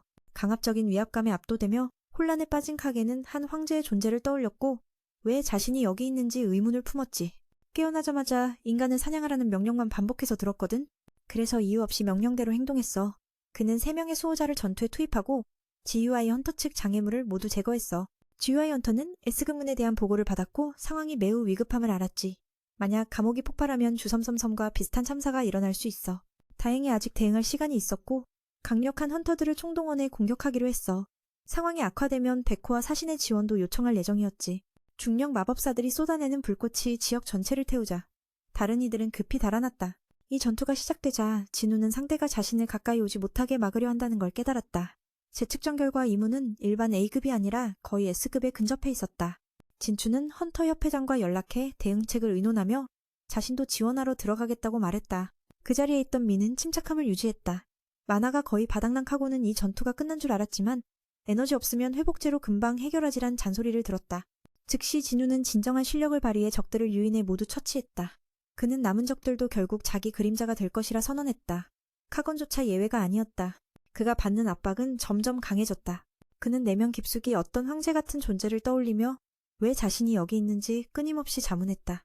깨어난 후 머릿속에서 반복된 명령은 단 하나, 인간을 사냥하라는 것이었다. 그래서 카건은 이유 없이 명령에 따랐다. 그는 3명의 호위를 데리고 출전의 길을 막는 헌터들을 무자비하게 죽였다. 현재 상황은 문이 S급으로 격상되면서 매우 어려웠다. 만약 지하 감옥이 폭발하면 주섬과 같은 참사가 일어날 위험이 컸다. 다행히 아직 대응할 시간이 있었고 협회는 최강 헌터들을 모아 공격을 준비했다. 상황이 악화되면 백호와 사신들에게도 도움을 요청할 계획이었다. 새 호위와 맞서 싸우는 아이언과 이그리스는 압도적인 실력을 보여주며 진우의 마령이 쉽게 적들을 쓰러뜨렸다. 젊은이는 기뻐했다. 경호원 면에서 이쪽이 더 우수했다. 캔은 패배의 냄새를 맡기 시작했고 외부 관객이 이 전투에 간섭하지 못하게 막았다. 그는 진우에게 일련의 마법을 퍼부었지만 닿는 순간 모든 것이 깨져버렸다. 진우는 자신이 독과 저주에 강하다고 웃으며 말했다. 마법사들이 이제야 나와 상대를 굴욕주려 했다. 그는 자신에게 능력치를 2배로 올려주는 보석을 장착하고 단 한 번의 화염구로 카고의 방패를 산산조각 냈다. 카고는 고통스러운 공격에 맞아 분노에 휩싸였다. 혜인이 나타났지만 무슨 일이 벌어지는지 몰랐다. 괴물들이 서로 싸우고 있었고 모두 회장에게 왜 여기 있느냐고 물었다. 그는 설명할 수 없다고 답했다. 적은 분노하며 스스로 강화해 몸집을 키웠다. 진우는 거대 괴물을 별로 좋아하지 않는 듯 불쾌한 표정을 지었다. 그때 수많은 용의 머리가 동시에 나타나 공격했다. 혜인도 현장에 있었지만 무슨 일이 벌어지는지 이해하지 못했다. 괴물들이 서로를 베며 난투극이 벌어졌다. 모두가 부회장에게 왜 여기 있냐고 물었고 그는 사건에 대해 설명할 수 없다고 답했다. 상대는 분노로 자신을 강화하며 몸집을 키웠다. 진우는 거대한 자들에게 안 좋은 인상을 받았다며 불쾌함을 드러냈다. 그러자 한꺼번에 여러 마리의 용머리가 나타나 공격을 시작했다.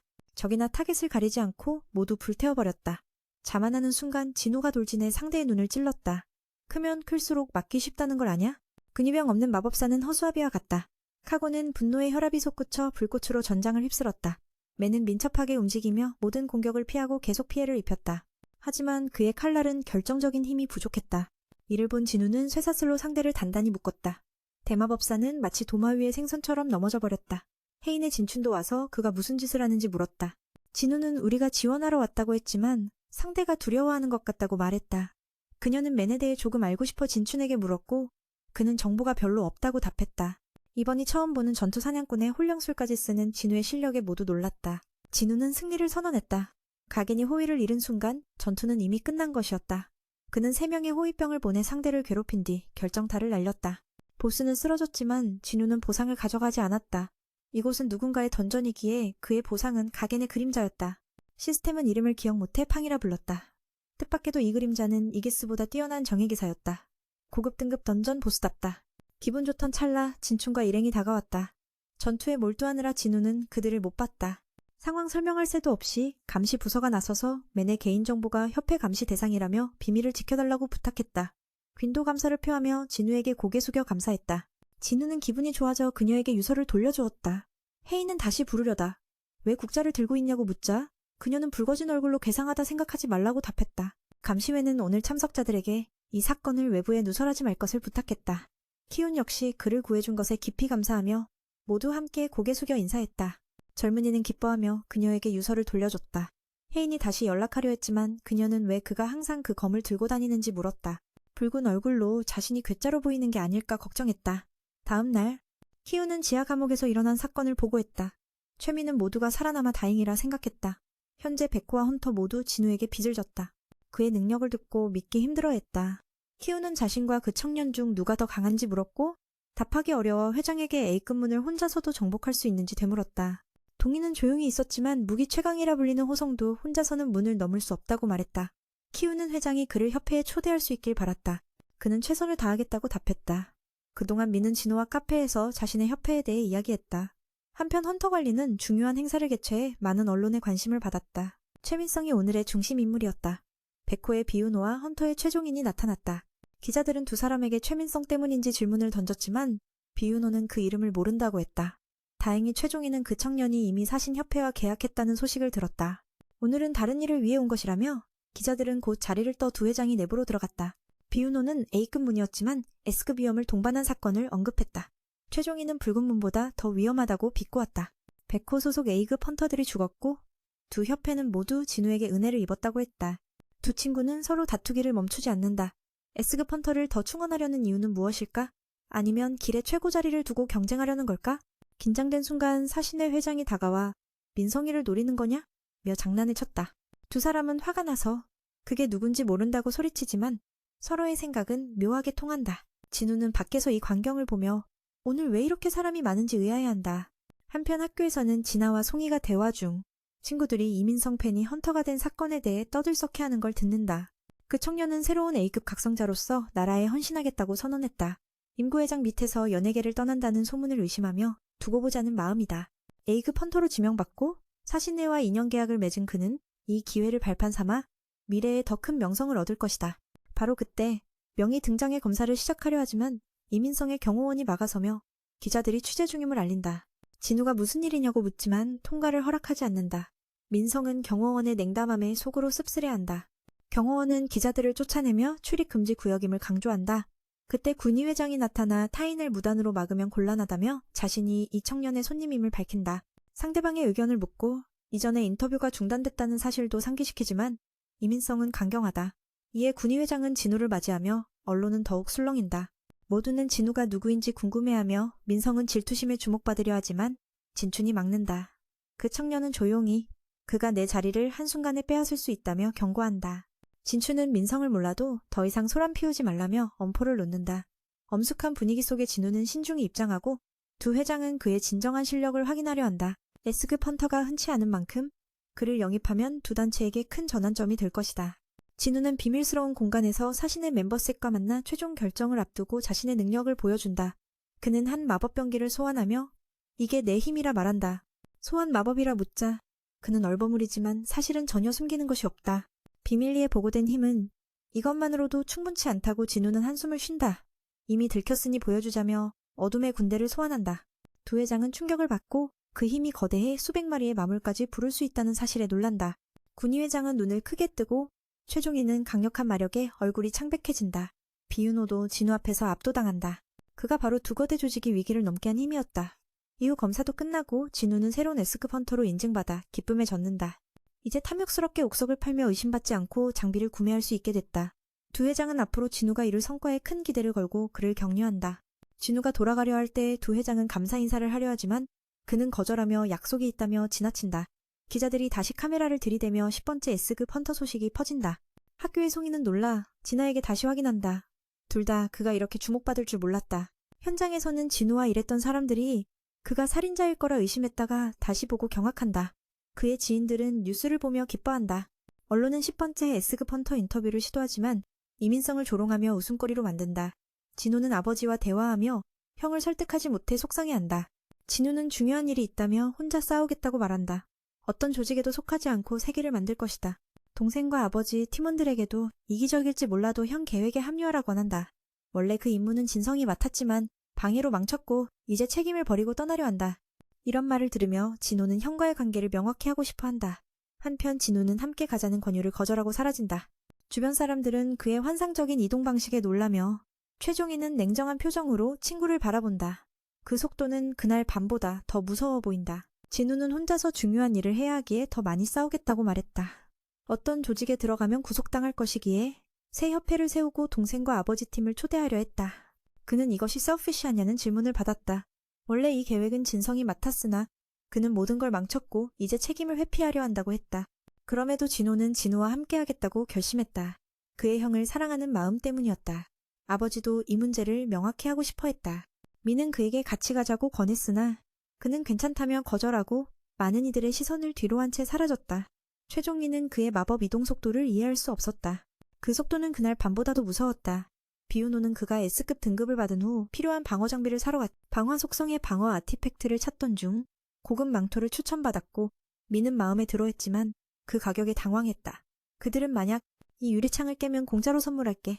진우가 진심으로 하려던 순간 누군가 그를 막았다. 농담이야. 그냥 재미로 한 말이야. 만약 진짜 그랬다면 경비대가 와서 소동이 벌어질 테니까. 하지만 놀랍게도 진우의 힘에 눌려 가게의 자랑인 유리창 한 조각이 깨지고 말았다. 그는 낮은 등급 괴물의 독리일 뿐인검 조각 가격에 대해 물었는데 너무 비싸다고 했다. 상황이 이렇게 된 후 갑자기 진우는 가게에서 상칼을 꺼내 물었다. 이거 얼마짜리야? 정교하게 만들어진 칼을 본 주인은 1억 원쯤 받을 수 있을 거라 했지만 진우는 이해할 수 없었다. 그 칼은 여기서 겨우 280만 원에 산 것이었기 때문이다.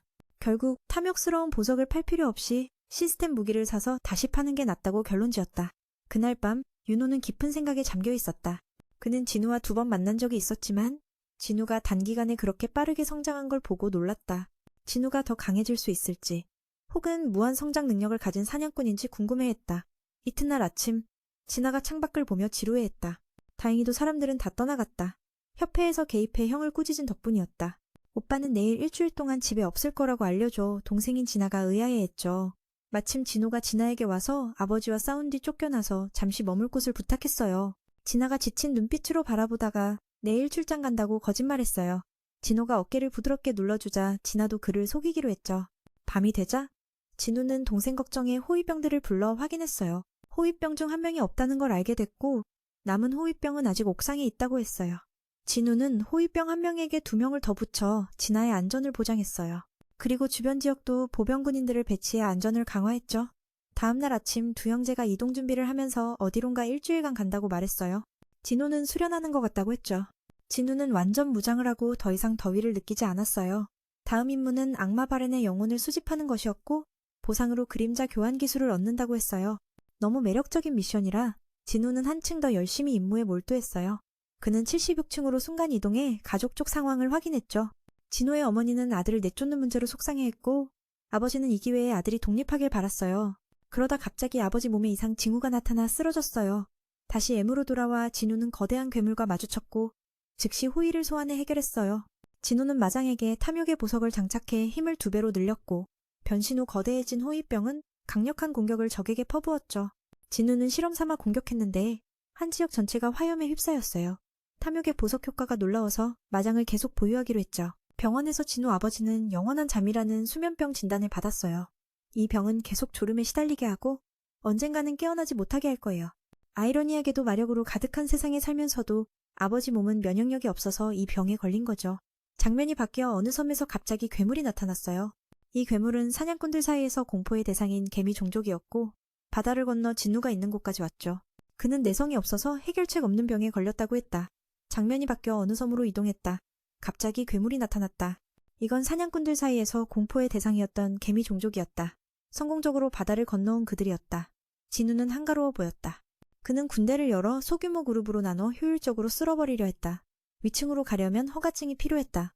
빠르게 찾으면 탑 등반 속도가 빨라진다. 현재 이틀이 지났지만 진우는 여전히 80층에 갇혀 있었다. 가끔 만화가 줄어드는 걸 보고 문제가 있음을 깨달았다. 누군가 자신의 그림자 병사들을 죽이고 있었다. 그래서 진우는 수색 속도가 느려진 이유를 알게 됐다. 분석 끝에 적들은 약한 그룹을 노리고 있었고 꽤 똑똑한 상대였다. 다음 공격 목표가 T팀이라는 것도 예측했다. 적들은 매복하고 있었다. 예상대로 완전 무장한 4명의 악마가 나타났다. 그들의 능력은 높았고 쉽게 곰떼를 무찔렀다. 진우는 즉시 나타나서 새로운 표적이 됐다. 하지만 전개는 명확했다. 단 한 번의 발길질에 그 악마는 저승으로 갔다. 동료들이 시체를 노리려 달려들었지만 그들도 모두 산산조각 났다. 진우는 늘 궁금했다. 괴물들은 과연 두려움을 알까? 마침내 답이 나왔다. 진우와 악마대장이 즉시 맞붙었다. 당연히 진우가 압도해 상대가 항복을 청했다. 진우는 상대가 말을 한다는 것에 충격을 받았다. 게다가 여자 목소리였다. 상대가 인간이라 생각하고 칼을 내려놓고 보니 그녀는 손사래를 치며 항복했으니 이제 종족을 죽이지 말아줘라고 했다. 상황이 이해가 안 됐다. 자신이 공격당했는데 왜 용서를 구하는 걸까? 그녀의 동료들은 이미 로그아웃 당한 상태였다. 원래 기사 임무는 주인을 지키는 거야. 죽으면 그냥 포기하는 거지. 난 살아서 돌아가면 그만이야. 그녀는 웃으며 말했고 진우는 할 말을 잃었다. 여자라서 그런지 행동이 달랐다. 결국 진우는 행동을 멈추고 돌아섰다. 그런데 그녀가 교활하게 뒤에서 칼을 찔렀지만 진우의 보호막에 막혔다. 진우는 지친 눈빛으로 그녀를 바라보며 물었다. 뭐 하려는 거야? 그러자 그녀는 갑자기 무릎을 꿇고 빌기 시작했다. 제발 살려줘요. 목숨만 살려준다면 뭐든 바칠게요. 진우는 어쩔 줄 몰라 했지만 한 번 더 기회를 줬다. 진우는 그녀에게 명령했다. 여자 마족을 공중에 띄워 위협하며 진우에게 허가증을 내놓으라고 요구한다. 그 말을 들은 그녀는 그 허가증이 정말로 자신의 가문에서 보관 중이라고 알리며 진우가 목숨을 살려주면 아버지에게 직접 전하겠다고 약속한다. 게다가 그녀는 위층에 있는 여러 허가증들의 위치도 알고 있다고 덧붙인다. 이에 진우는 안전을 보장한다는 조건으로 협상을 수락한다. 그러나 이 거래에는 큰 문제가 있었다. 바로 자신을 배신한 자를 진우가 어떻게 신뢰할 수 있겠느냐는 점이다. 진우는 어둠의 힘을 발산해 여자 마족을 위협하자 그녀는 겁에 질려 약속을 지키겠다고 한다. 결국 그녀는 집으로 가는 길을 안내하는 조건으로 협상에 응한다. 그 시각 한 섬에서는 거대한 개미 한 마리가 사냥꾼들을 무참히 학살하고 있었고 아직도 그 공격은 멈추지 않았다. 그녀는 자신이 이즈루의 장녀인 에소라고 소개했다. 진우는 그녀에게 더 많은 정보를 얻을 수 있을 것이라 생각했지만 그녀에게 인간을 죽이라는 목소리를 들었는지 다시 물어보았다. 에소는 놀라며 그렇지 않다고 대답했지만 그들은 이곳을 방어하라는 명령을 받았다고 했다. 진우는 그녀가 다른 곳에서 온 것에 충격을 받았고 더 자세히 묻자 그들의 고향이 마계에 있다고 밝혔다. 하지만 어느 날 자신도 모르게 이곳으로 오게 되었다고 했다. 진우는 마계에서 그들이 무엇을 했는지를 물으려 했지만 시스템이 개입하기 시작했다. 그럼에도 불구하고 에소는 계속해서 말할 수 있었고 모든 것이 전쟁 준비 중이라고 했다. 적이 너무 강력해서 전 세계의 악마들을 집결시켜야 한다고 했다. 그들은 그 적과의 전쟁이 임박해 있다는 정보를 진우에게 전했고 그 소식은 너무 과중해 진우는 기절할 뻔했다. 다행히도 그는 단지 기절했을 뿐이었다. 그 정도가 너무 지나쳐 결국 이도 패배했다. 거의 죽은 줄 알았으나 다행히도 기절만 했다. 다음 날 사냥꾼 협회 측은 개미의 피해 상황을 긴급히 조사하기 위해 일본 근해의 섬으로 파견되었다. 이 개미는 300명 이상을 죽였고 100명이 넘는 사냥꾼이 파견되었으나 피해는 여전히 막대했다. 협회 장군은 단 한 마리 개미가 이런 파괴를 일으켰다는 사실에 놀라움을 금치 못했다. 날개가 달린 이 괴물은 A급 사냥꾼의 결정타에 겨우 멈췄다. 전투력은 보통 A급과 맞먹는 수준이었다. 이번 참사가 일어난 섬은 JZ 유섬에서 120km 떨어져 있다. 만약 개미들이 비행 능력을 갖췄다면 머지않아 대륙 남쪽 끝도 그들의 침략 범위에 들어갈 것이다. 군은 즉시 일본에 지원 요청을 보내고 인근 국가들에게 경계를 강화하라는 통보를 했다. 모든 상황이 이미 시작되었으니 그는 사냥꾼 협회장 자격으로 JZ 유섬을 4번째 공략하는 계획을 재가동한다고 선언한다. 진우 쪽에서는 여자 마족이 깨어나 진우에게 사과하며 몸 상태를 물어본다. 수는 흥분하며 자신은 괜찮다고 말하고 진우가 자신을 걱정하는지 묻는다. 진우는 당연하다며 그녀가 없으면 허가증을 찾는데 훨씬 더 오래 걸릴 것이라고 답한다. 그렇게 두 사람은 지루 가문의 성으로 쉽게 들어간다. 그러나 도착하자마자 아버지에게 마치 개처럼 꾸중을 듣는다.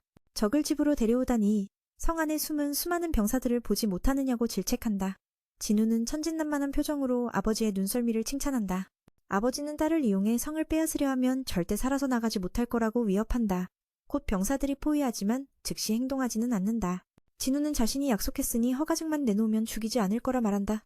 아버지는 입만 거칠 뿐 내부에선 진우를 이길 수 없다는 걸 잘 알고 있다. 결국 양측은 ESO가 제안한 원래의 합의를 따른다. 원하는 것을 얻은 뒤 매는 쫓겨나지만 여자 마족도 데려가겠다고 주장한다.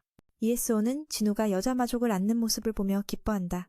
아버지는 진우가 딸까지 노리는 줄 알고 오해하지만 진우는 단지 안내를 부탁할 뿐이라고 설명한다. 더불어 절대 안전을 보장하니 걱정하지 말라고 한다. 약한 입장이라 아버지 역시 마지못해 동의한다. ESO는 잘생긴 남자에게 안겨 행복해 얼굴이 붉어진다. 동행자가 마법탑에 대해 잘 아는 덕분에 진우는 89층을 쉽게 클리어하고 탄 역시 칭호를 올린다. 지금 전투력은 S 플러스 A급 사냥꾼과 맞먹는 수준이다. ESO는 협상용으로 많은 선물을 가져왔지만 아직 쓸 기회가 없다. 진우는 그냥 다시 가져가라고 조언한다. 그러나 여자 마족은 90층부터는 귀족들이 관리하니 자신의 종족은 그들에게 아무것도 아니라고 말한다. 그래서 허가증 협상이 가장 쉽다. 매는 이 말을 듣고 생각한다. 만약 자신이 그녀보다 약했다면 이 거래를 받아들였을까? 인생은 그런 거라며 지금처럼 힘으로 해결하는 게 최선이라고. 그는 친구의 무리, 일명 무종족을 인류로 만들겠다고 약속한다. ESO가 왜 우리를 살려주냐고 묻자 그가 그녀를 눈여겨보고 있다고 답한다. 사실 그는 이런 멍청한 아이들을 꽤 좋아한다. ESO는 진우를 엄마처럼 생각한다. 다음 층은 위험하니 친구를 먼저 보내라는 진우의 배려에 여자 마족은 방금 막 사람을 만났는데 벌써 떠나라니 자신이 그렇게 무능한가라며 묻는다.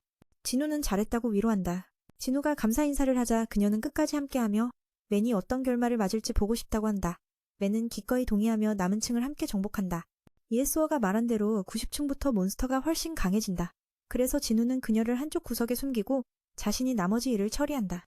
이후 성수 제작 재료를 얻어 진우는 마지막 층에서 더욱 강해진다. 밖에서는 한국에서 JZ 유섬 공략 준비가 한창이고 동인도 공식적으로 협회장에게 통보하여 준비하도록 한다. 그 외에도 백호길드장과 대부분 S급 사냥꾼들이 참여하며 이번엔 협회장이 일본과 협력하기로 결정했다. 일본은 개미들의 공격을 매우 우려한다. 동인은 누가 도와주든 상관없으니 괴물들을 모두 제거하는 게 중요하다고 말한다. 다시 진우 쪽으로 돌아오면 그들은 100층에 도착한다. 손님이 도착하자 주인이 용을 타고 나와 인사한다. 그 기운에 매는 긴장한다. 과연 이길 수 있을지 모르겠다. 애는 너무 무서워 움직이지 못한다. 그가 타고 다니는 용의 위험만으로도 마치 몸이 꿰뚫리는 듯한 느낌이다. 가장 짜증나는 건 그가 용을 타고 다닌다는 점이다. 그리고 전투가 시작된다. 바로는 특수기술로 다수의 고급마개를 소환해 그들을 포위한다. 수량이 많아 마지막 층답다. 여자 마족은 두려움에 맨에게 어떻게 해야 하냐고 묻는다. 맨은 즉시 어둠 군단을 소환해 전세를 뒤집는다. 맨의 마귀들은 이 녀석들보다 훨씬 강하다. 그는 한 번에 수십 명을 동시에 환생시키는 마법을 쓴다. 여자 마족은 그 광경에 충격을 받는다. 그러나 바로는 단순한 이름이 아니었다. 그는 즉시 번개신의 기술로 맨의 병사들을 휩쓸어버린다. 수 역시 영향을 받았지만 진우가 지켜준다. 그 번개 공격은 평범하지 않고 기절 효과까지 있다. 비록 병사들이 재생하지만 이런 공격은 마나를 크게 소모한다. 그 일이 일어나기 전에 진우는 먼저 다가가 성가신용을 제거한다. 놀랍게도 바로는 숨었음에도 진우의 위치를 정확히 알아내 방어해낸다. 맨은 마치 낡은 이불처럼 던져진다. 번개가 계속 쫓아오자 진우는 이그리스와 투의 도움을 받아 상황을 바꾸려 한다. 마법사 마장군은 탐욕의 구슬을 성공적으로 바론에게 되돌려 쓴다. 이그리스는 기회를 놓치지 않고 용의 머리를 강타하여 바론을 땅에 내리꽂는다. 공격은 강력했고 원거리 공격까지 구사한다. 누가 이길 수 있을까? 동시에 일본에서 온 사냥꾼 대표 하네카와가 도착해 검을 뽑고 통역을 맡는다. 그는 자신의 길드장 고토루이가 11명의 S급 사냥꾼을 보유한 아시아에서 두 번째로 큰 협회임을 알린다. 많은 만화가 소모되기 전에 진우는 성가신 드래곤을 제거하기 위해 달려들었다. 그러나 놀랍게도 바로는 숨어있는 진우의 위치를 예측해 그를 마치 찢어진 담요처럼 바닥에 내던졌다. 천둥번개가 그를 쫓아오자 진우는 이그리스를 불러 상황을 바꿀 수 있는 뭔가를 해달라고 요청한다. 탐욕의 마법사 이그리스는 기회를 놓치지 않고 반격에 성공한다. 드래곤의 머리를 가볍게 내려치며 바론을 땅에 내리꽂았다. 이미 강력한 그가 원거리 공격까지 감행하니 누가 그를 이길 수 있을까? 그 시각 일본의 사냥꾼 대표들이 도착했다. 하네카와는 검을 뽑는 협회의 일원으로서 통역을 맡아 회장인 고토루이가 그들의 측에 11명의 S급 사냥꾼을 보유하고 있으며 아시아에서 두 번째로 큰 협회임을 알렸다. 강한 자들을 결속시킬 수 있는 인물이라면 당연히 평범한 인물은 아닐 것이다. 양측은 처음 사냥한 개미의 신체 해부 결과에 대해 이야기하기 시작했다. 그 개미의 수명은 태어난 후 단 1년밖에 되지 않으며 즉 개미 여왕을 제거하면 그들의 승리는 확실해진다. 나머지 개미들은 1년 후 자연스럽게 죽게 될 것이다. 이들은 강력한 마법을 지닌 인물들을 노리기 때문에 이를 바탕으로 계획을 세울 것이다. 검을 뽑는 협회는 고토를 포함해 10명의 S급 사냥꾼을 파견할 예정이다. 이야기를 듣고 회장도 놀랐고 일본 측의 사냥꾼들은 일단 개미 군단을 유인하고 한국 측은 개미 여왕을 처치하기로 했다. 비록 수가 몇천 마리지만 단순히 유인하는 것만으로도 S급이 해낼 수 있을 것이라 믿는다. 건희는 즉시 이 작전 계획에 동의했다. 메인의 전투는 점차 종결을 향해 가고 있었다. 괴물의 수는 줄어들었지만 만화는 거의 다 소진되었다. 진우는 보충할 시간도 없이 강력한 악마에 의해 위기에 처하게 된다. 이그리스와 아이언 모두 제거되었고 이그리스는 자신의 몸을 희생해 진우가 공격할 수 있는 기회를 만들었다. 하지만 그 또한 바론에게 막혀 진우는 큰 충격을 받는다. 다행히도 진우는 간신히 빠져나올 수 있었지만 만화가 다 떨어져 이제는 자신의 힘만으로 싸워야 했다. 상대는 진지하게 2개의 애소검을 들고 있었다. 진우는 그 전투에서 그들의 싸움을 지켜보며 바론과 맞서 싸웠다. 진우가 연속으로 공격을 시도했지만 모두 방어당하고 때때로 상대방에게 밀려 멀리 날아가 버렸다.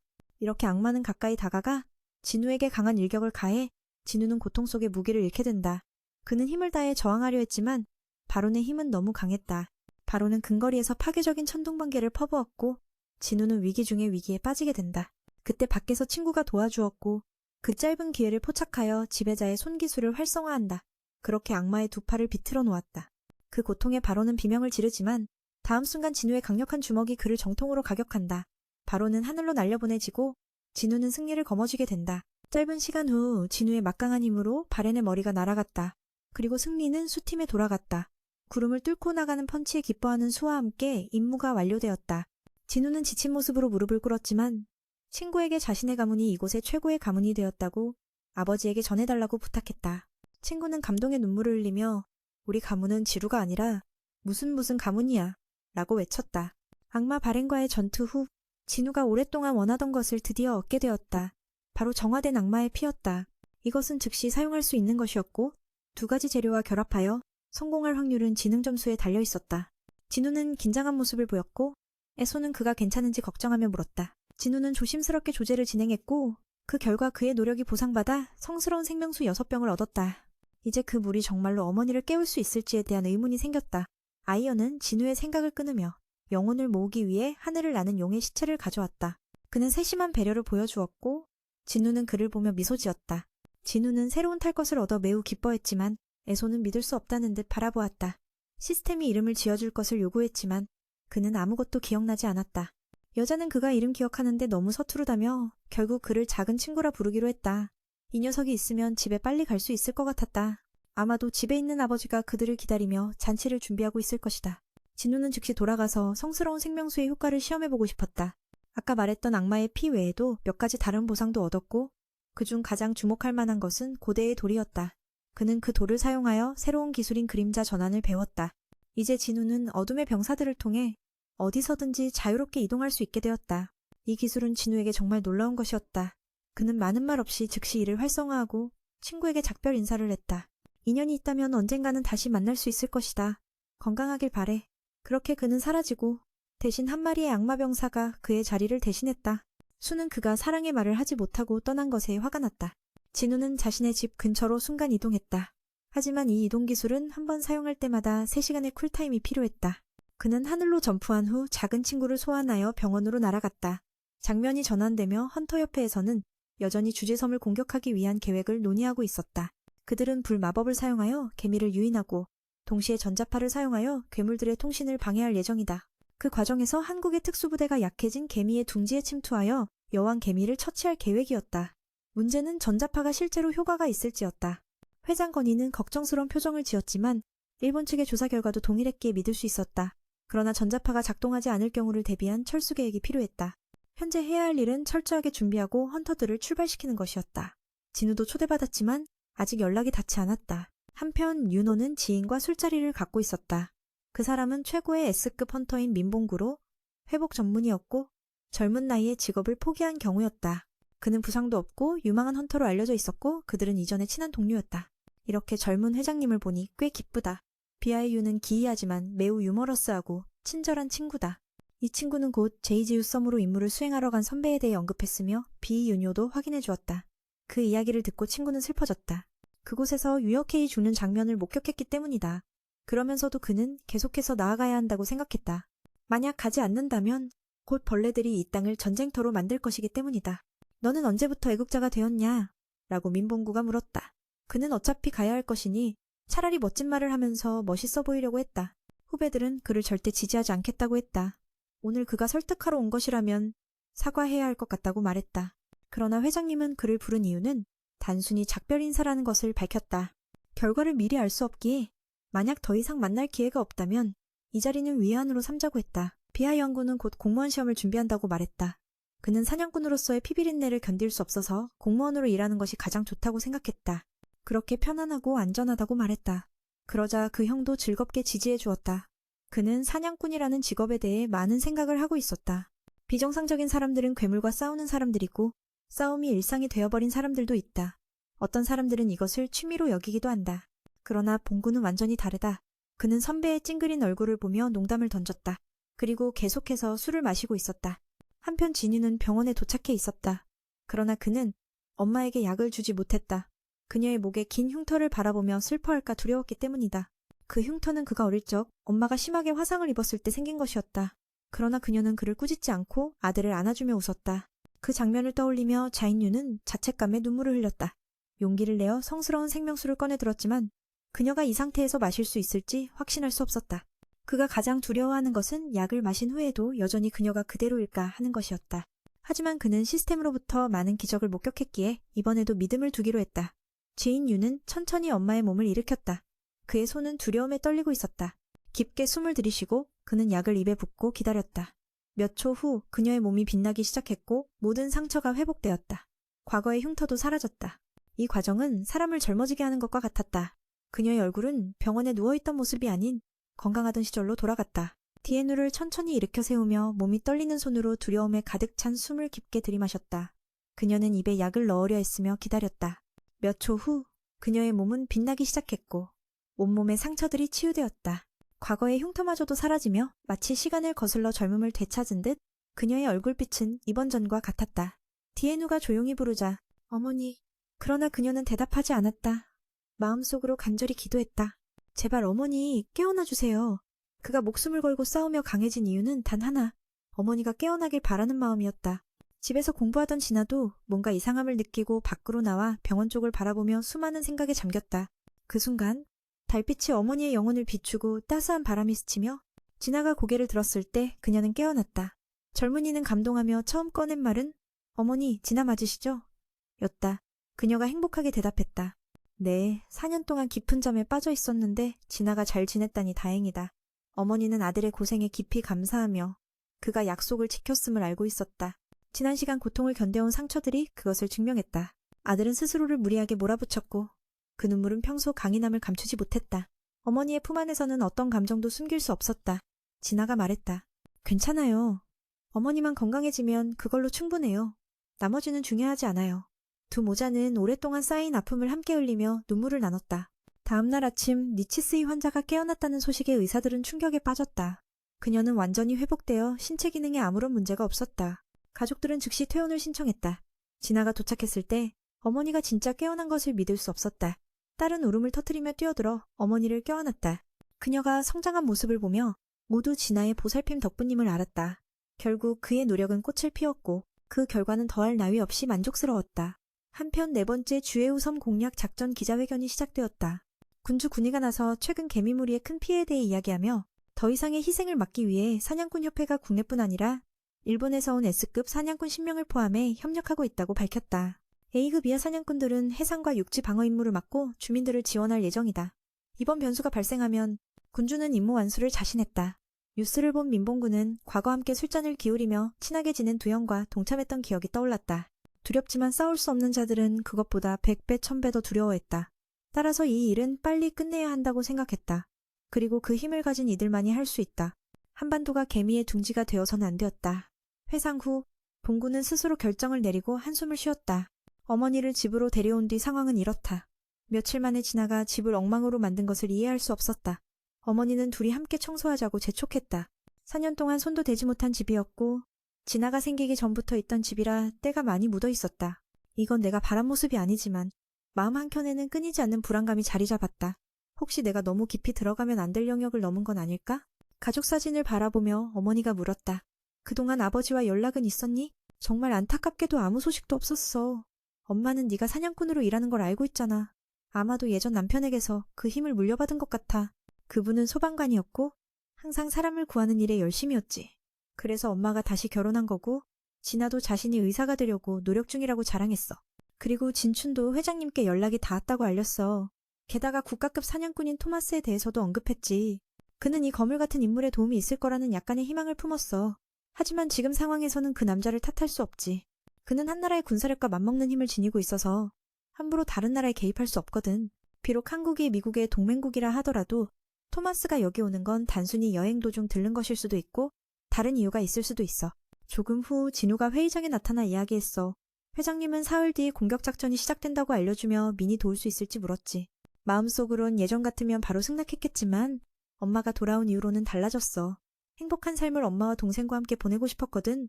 대답도 못한 채 갑자기 강력한 마력의 파동이 느껴졌어. 건이가 칭찬받을 만해. 이 거리에서조차 그걸 감지하다니.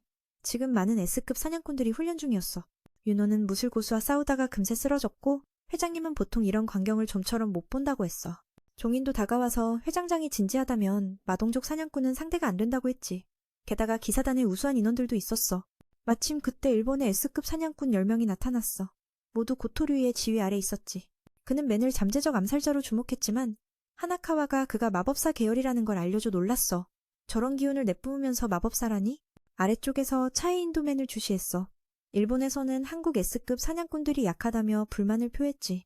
이 말이 한국 측에 들려서 불쾌했어. 차이인 일행도 말다툼을 말리며 다툼을 피하려 했고 결국 양측은 친선 시합을 하기로 했어. 회장님도 찬성했고 전투형 사냥꾼만 참가하며 팔을 잡거나 등 뒤를 터치하면 패배로 간주하기로 했지. 모두 팀워크 정신을 보여주기 위해 개인전이 아닌 4대4 팀 대결로 진행되었어.